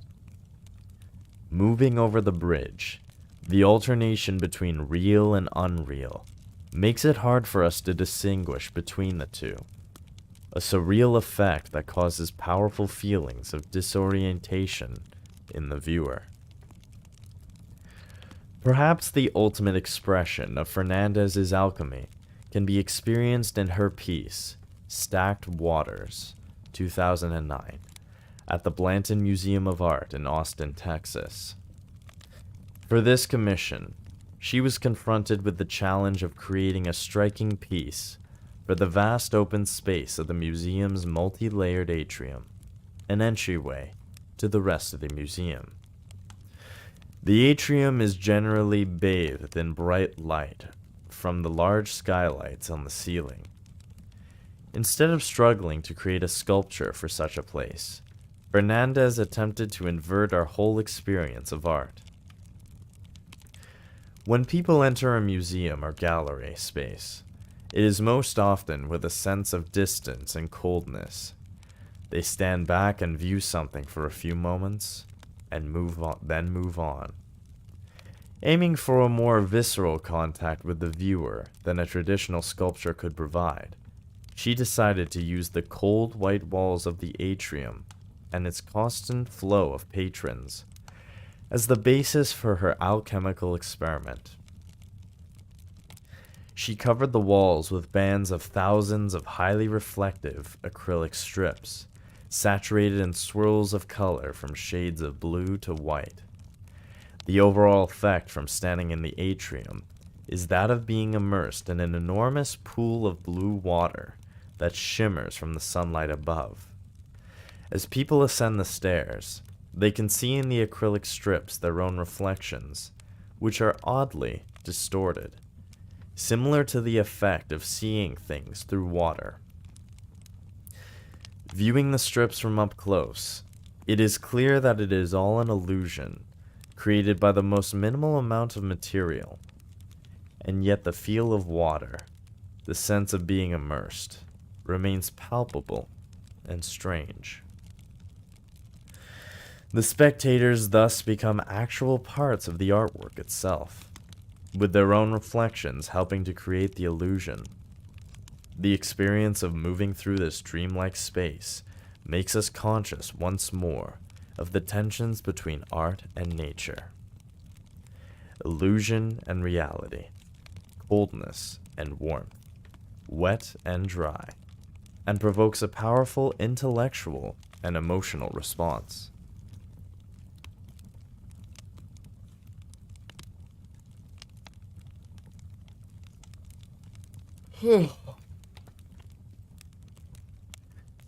Our culture depends in many ways on the creation of standards and conventions that we all must adhere to. These conventions are often expressed in terms of opposites, good and evil, beautiful and ugly, painful and pleasurable, rational and irrational, intellectual and sensual.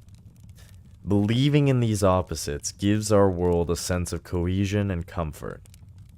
To imagine that something can be intellectual and sensual, pleasurable and painful, real and unreal, good and bad, masculine and feminine, is too chaotic and disturbing for us. Life, however, is more fluid and complex.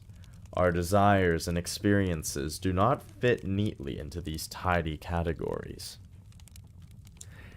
As the work of Teresita Fernandez demonstrates, the real and the unreal are concepts that exist for us as ideas and constructions, and thus can be played with, altered, commanded, and transformed at will.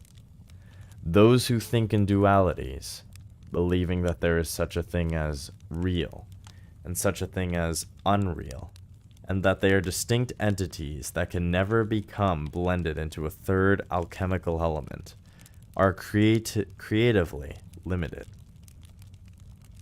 And their work can quickly become dead and predictable. To maintain a dualistic approach to life requires that we repress many observable truths. But in our unconscious and in our dreams, we often let go of the need to create categories for everything, and are able to mix seemingly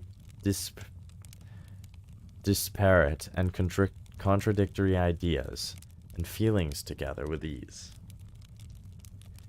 Your task as a creative thinker is to actively explore the unconscious and contradictory parts of your personality, and to examine similar contradictions and tensions in the world at large.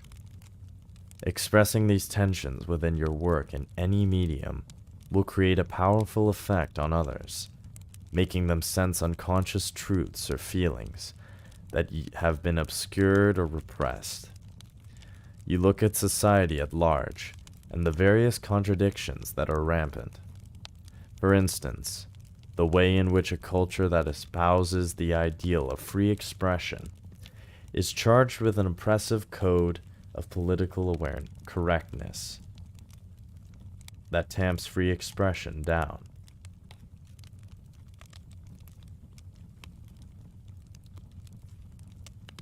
In science, you look for ideas that go against the existing paradigm, or that seem inexplicable because they are so contradictory. All of these contradictions contain a rich mine of information about a reality that is deeper and more complex than the one immediately perceived. By delving into the chaotic and fluid zone below the level of consciousness where opposites meet, you will be surprised at the exciting and fertile ideas that will come bubbling up to the surface. Reversal.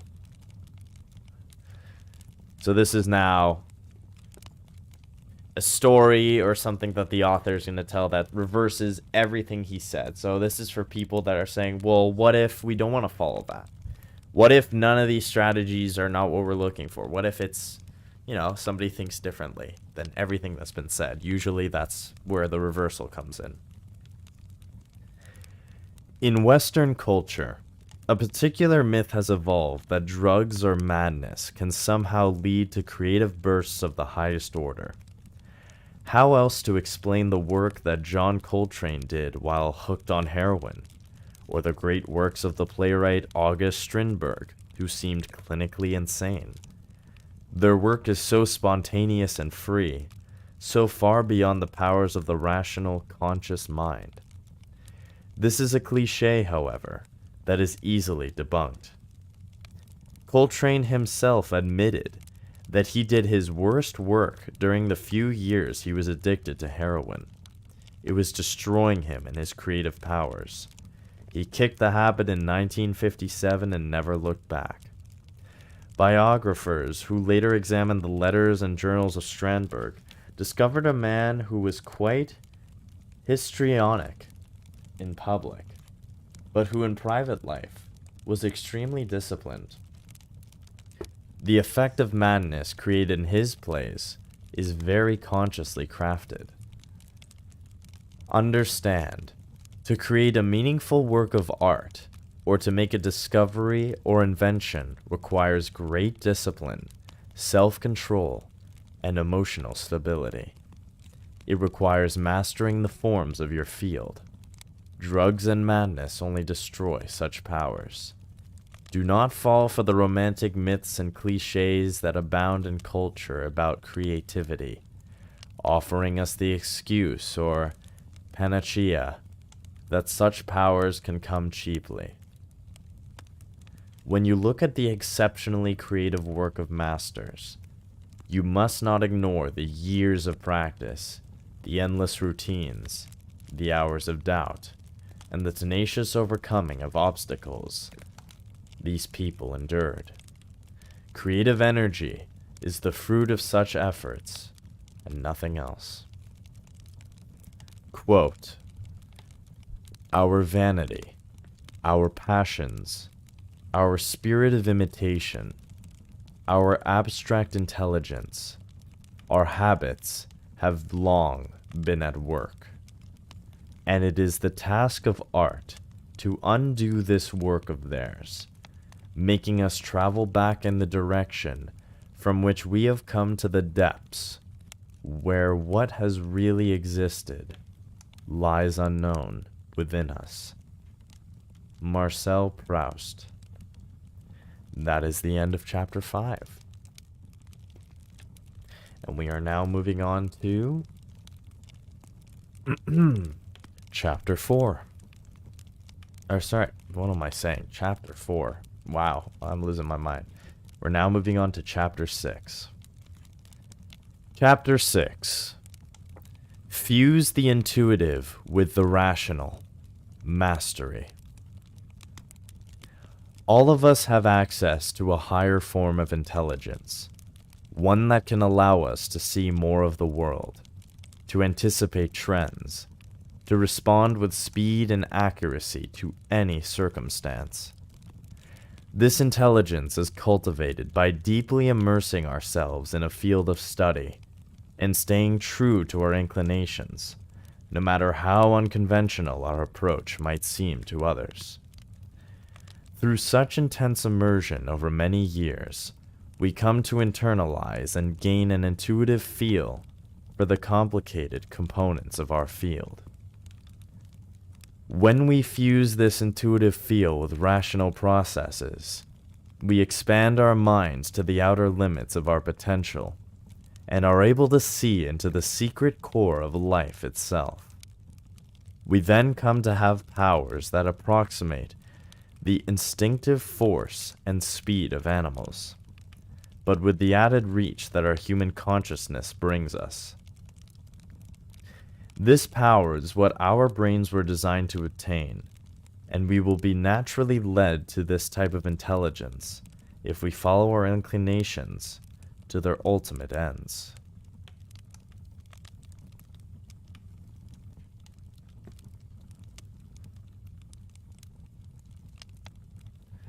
The third transformation. For the writer Marcel Proust, 1871 to 1922, his fate seemed set at birth. He was born incredibly small and frail. For 2 weeks, he hovered near death, but finally pulled through. As a child, he had frequent bouts of illness that kept him at home for months at a time. When he was 9 years old, he suffered his first asthma attack and nearly died. His mother, Jean, continuously worried about his health, doted on Marcel, and accompanied him on his regular trips to the countryside to convalesce. And it was on such trips that the pattern of his life became set. Often alone, he developed a passion for reading books. He loved to read about history, and he devoured all forms of literature. His main physical outlet was taking long walks in the country, and here, certain sights seemed to captivate him. He would stop and stare for hours at apple blossoms or hawthorn flowers, or at any kind of slightly exotic plant. He found the spectacle of marching ants or spiders working on their webs particularly compelling. He would soon add books on botany and entomology to his reading list. His closest companion in these early years was his mother, and his attachment to her soon went beyond all bounds. They looked alike and shared similar interests in the arts. He could not stand to be away from her for more than a day, and in the few hours in which they were separated, he would write her endless letters. In 1886, he read a book that would forever change the course of his life. It was a historical account of the Norman conquest of England, written by Augustin Thierry. The narration of events was so vivid that Marcel felt himself transported back in time. The writer alluded to certain timeless laws of human nature that were revealed in this story, and the possibility of uncovering such laws have made Marcel's head spin with excitement. Entomologists could discover the hidden principles that govern the behavior of insects. Could a writer do the same with humans and their complicated nature? Captivated by Thierry's ability to make history come to life, it came to Marcel in a flash that this would be his life's task: to become a writer and illuminate the laws of human nature. Haunted by the sense that he would not live long, he would have to hurry this process and do all that he could to develop his writing powers. At school in Paris, where he lived, Marcel impressed his classmates with his strangeness. He had read so much that his head was teeming with ideas. He would talk about history, ancient Roman literature, and the social life of bees all in the same conversation. He would mix the past and the present, talking about a Roman writer as if he were alive, or describing a friend of theirs as if he were a character from history. His large eyes, which a friend later compared to that of a fly, would seem to bore right into the person he was talking to. In his letters to friends, he could dissect their emotions and problems with such exactitude that it was unnerving. But then, he would direct his attention to himself as well, mercilessly exposing his own weaknesses. Despite his propensity for being alone, he was incredibly sociable and a real charmer. He knew how to flatter and ingratiate himself. No one could quite figure him out, or gain any sense of what the future might hold for such an oddball. In 1888, Marcel met a 37-year-old courtesan named Laure Hayman, who was the mistress of his uncle, among many others, and for him, it was instant infatuation. She was like a character out of a novel. Her clothes, her coquettish manner, her power over men fascinated him. Her coquettish manner, her power over men fascinated him.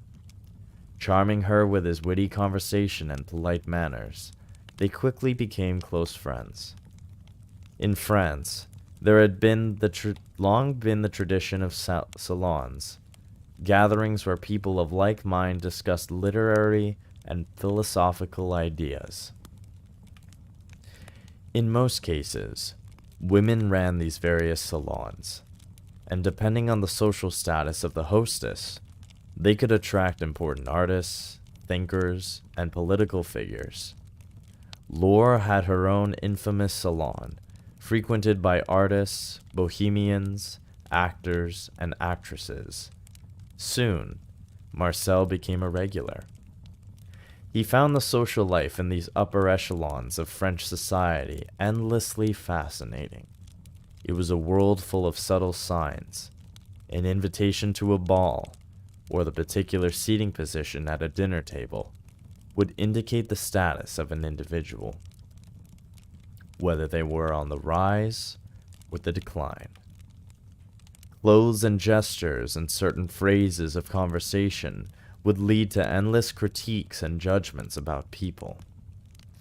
He wanted to explore this realm and learn all of its intricacies. The attention he used to direct toward history and literature, he now directed toward the world of high society. He inveigled his way into other salons, and was soon mingling with upper aristocracy.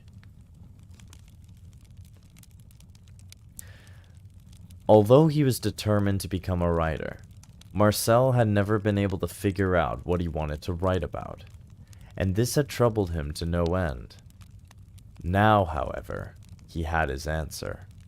This social world would be the ant colony that he would analyze as ruthlessly as an entomologist.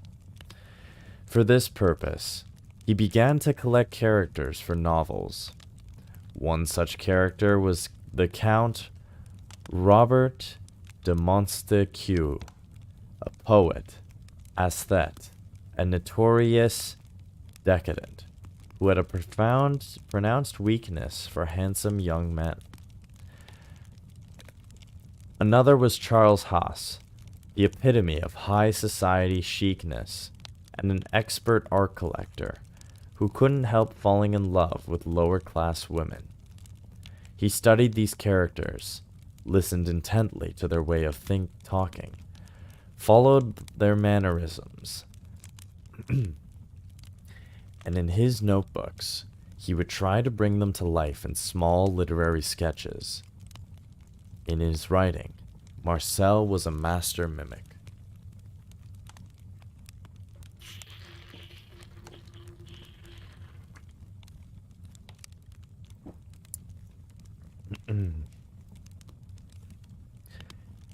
Everything he wrote about had to be something real, something he had witnessed or experienced firsthand.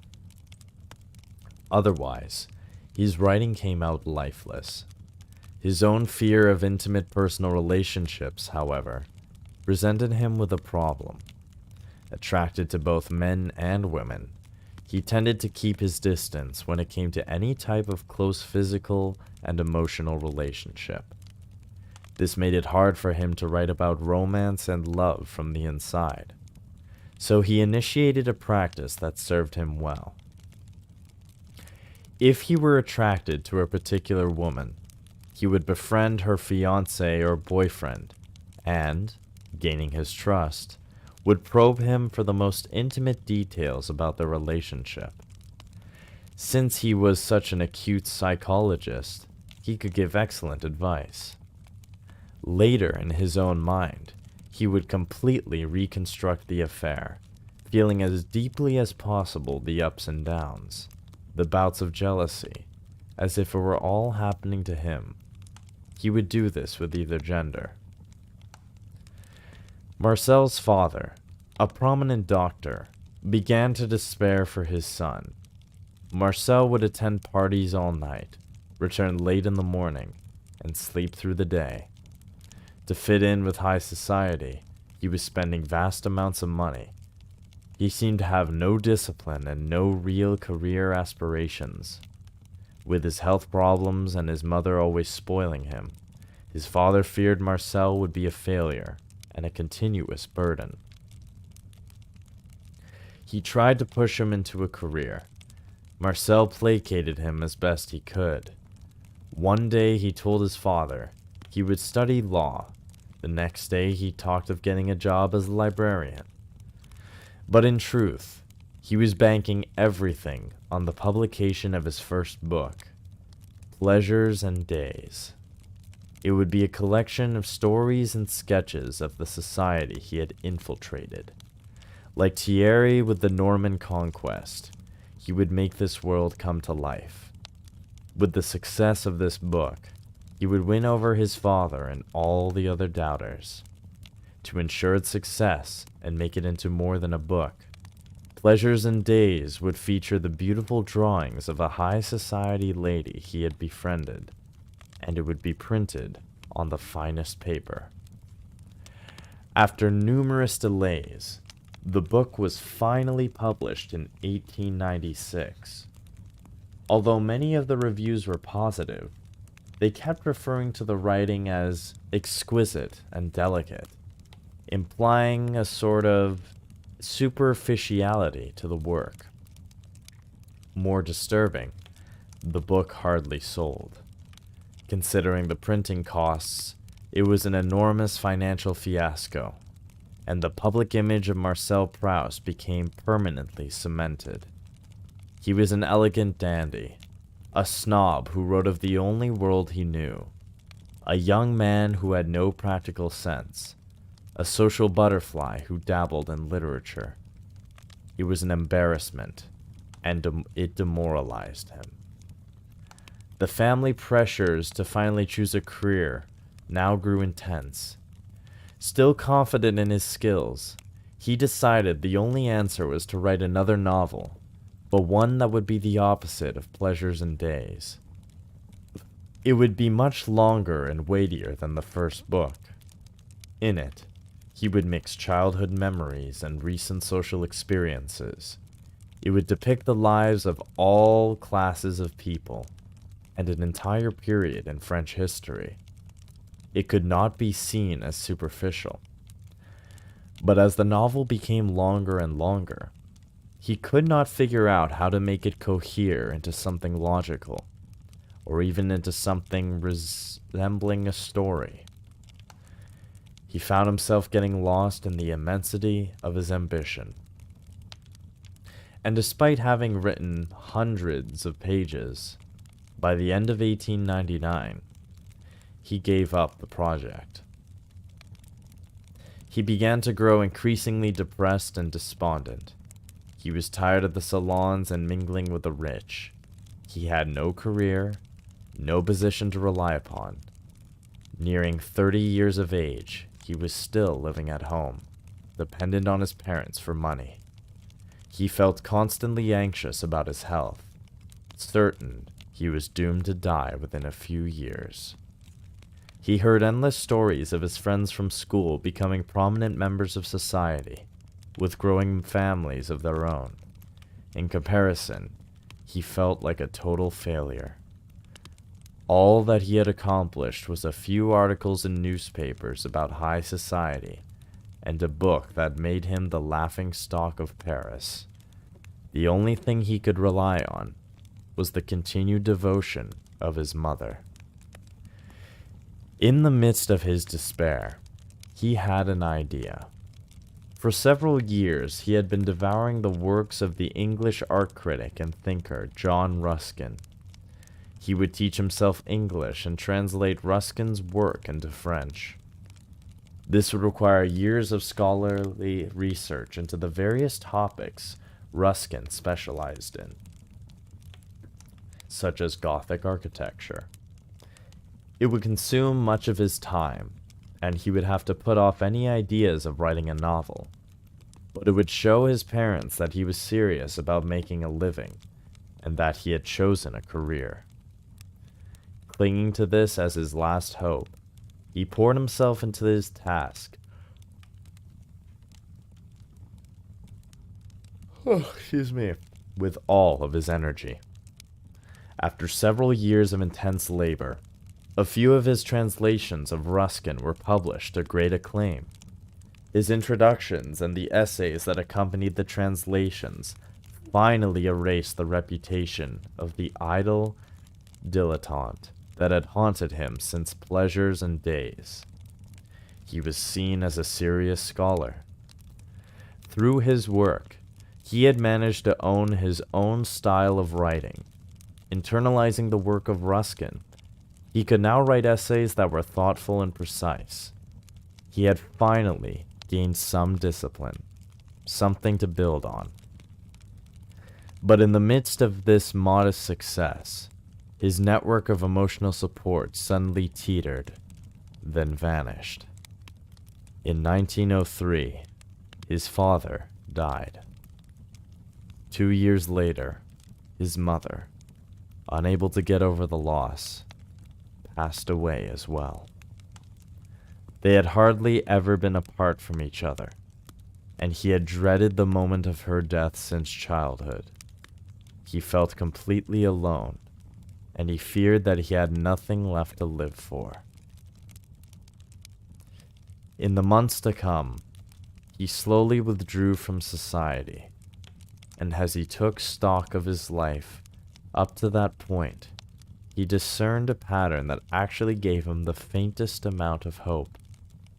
To compensate for his physical weakness, he had taken to reading, and in the process had discovered his life's task.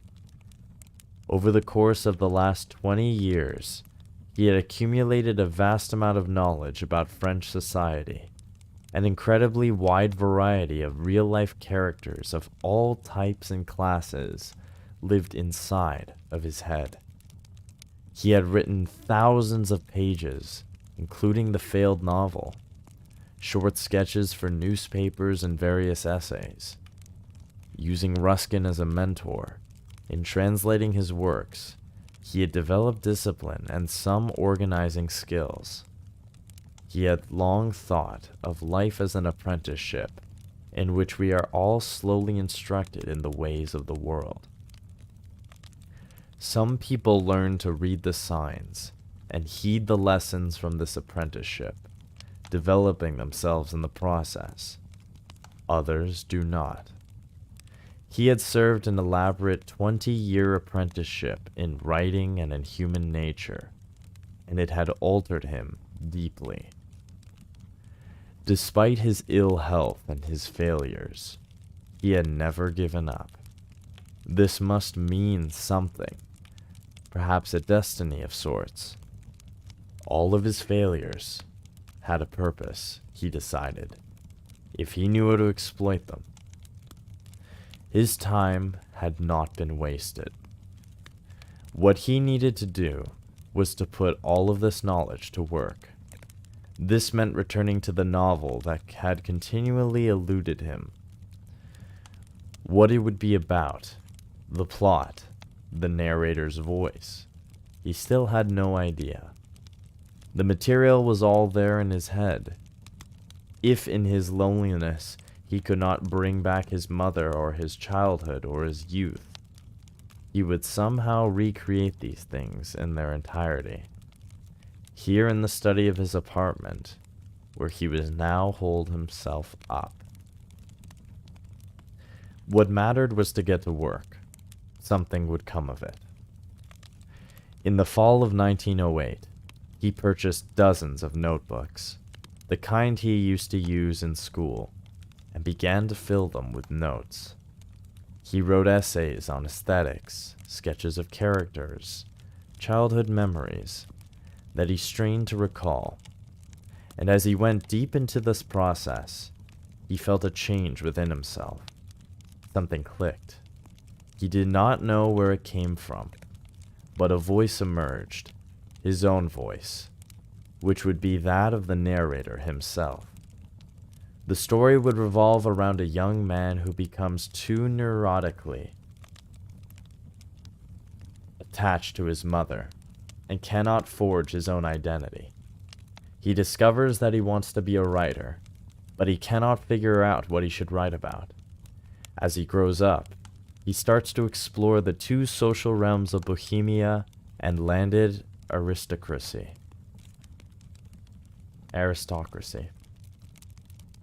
He dissects the various people he meets, uncovering the essence of their characters that lies underneath their superficial social personalities.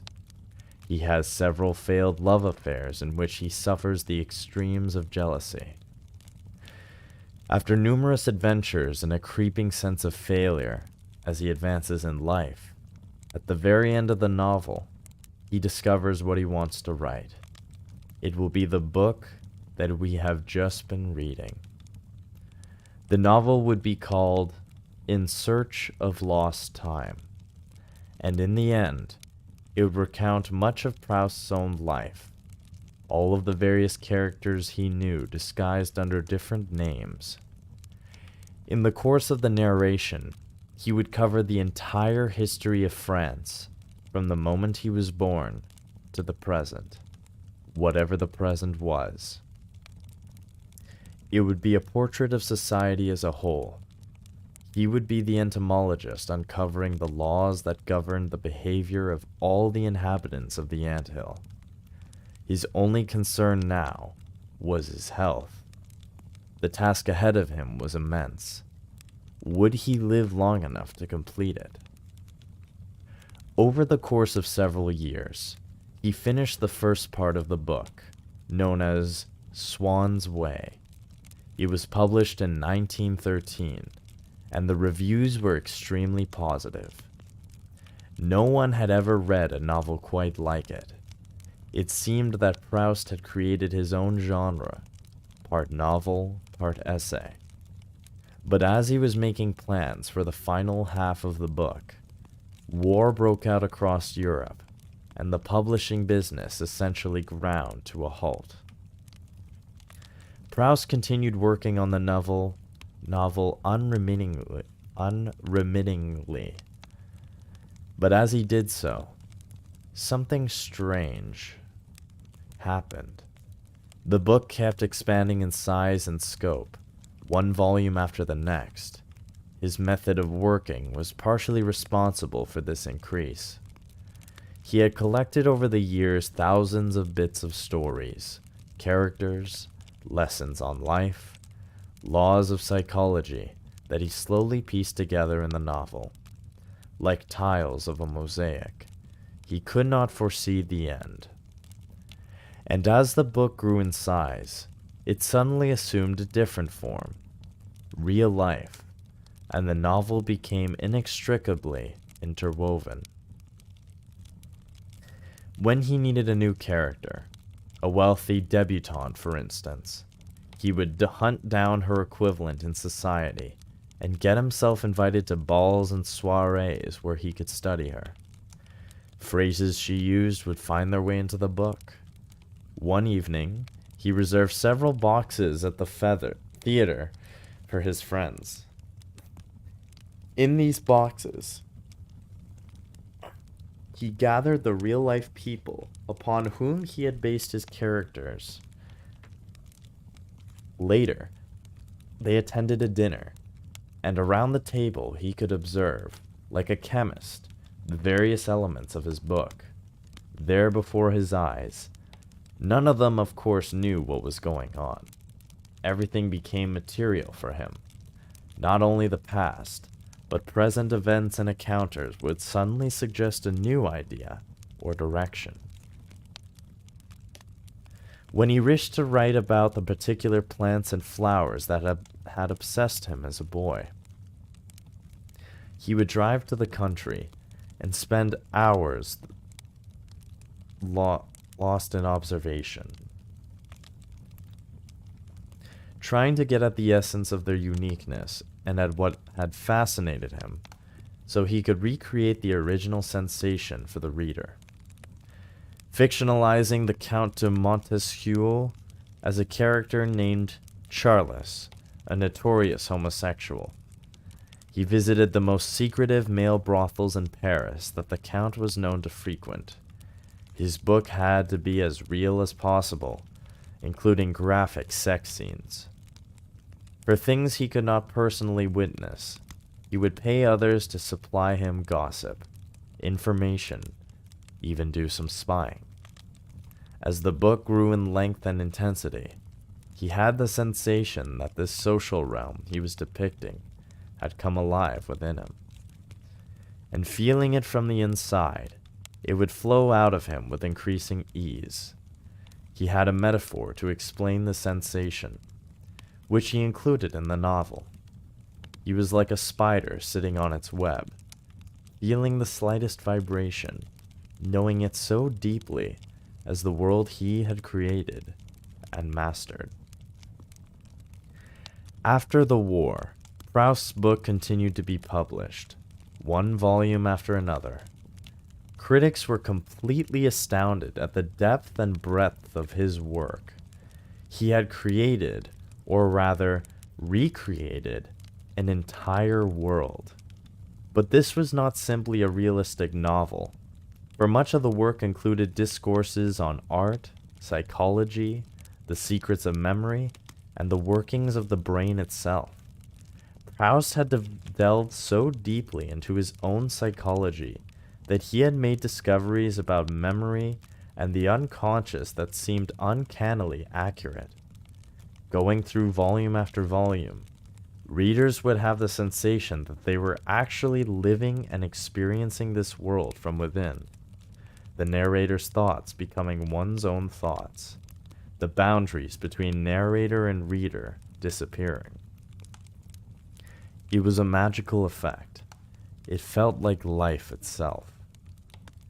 Straining to finish the final volume, the point at which the narrator would be finally able to write the novel we have been reading, Proust was in a hurry. He could feel his energy waning and death approaching. All through the publishing process, he would make the publishers stop the printing, as some new incident he had personally witnessed had to be included in the book. Now, sensing himself near death, he made his female attendant take some final notes. He finally understood how it felt to be dying, and he had to rewrite a previous deathbed scene.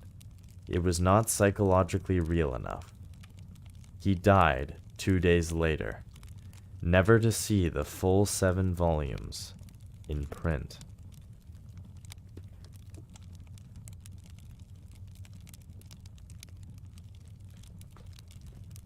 Wow.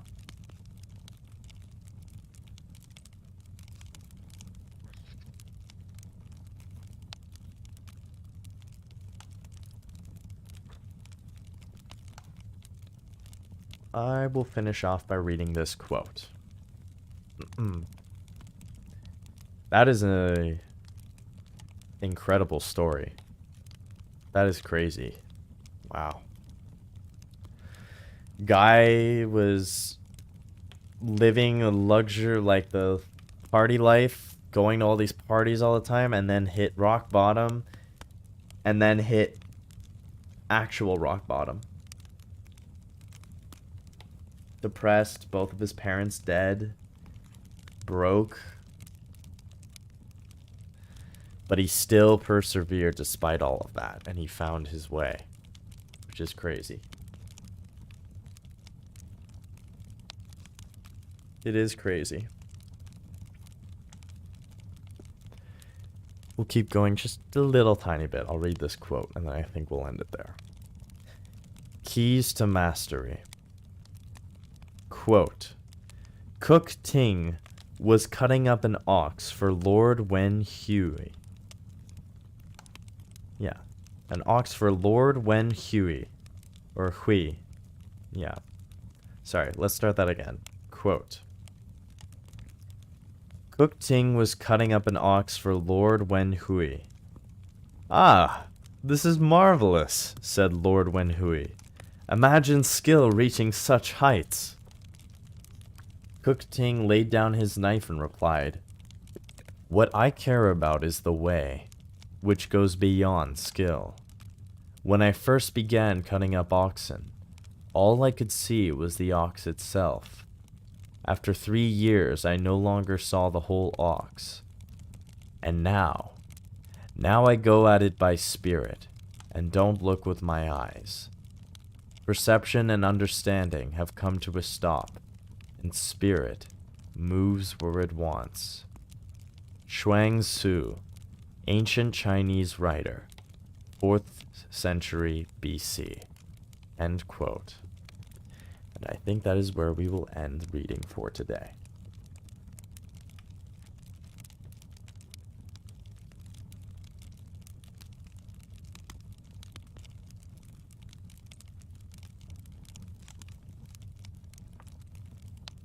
And this is the last chapter.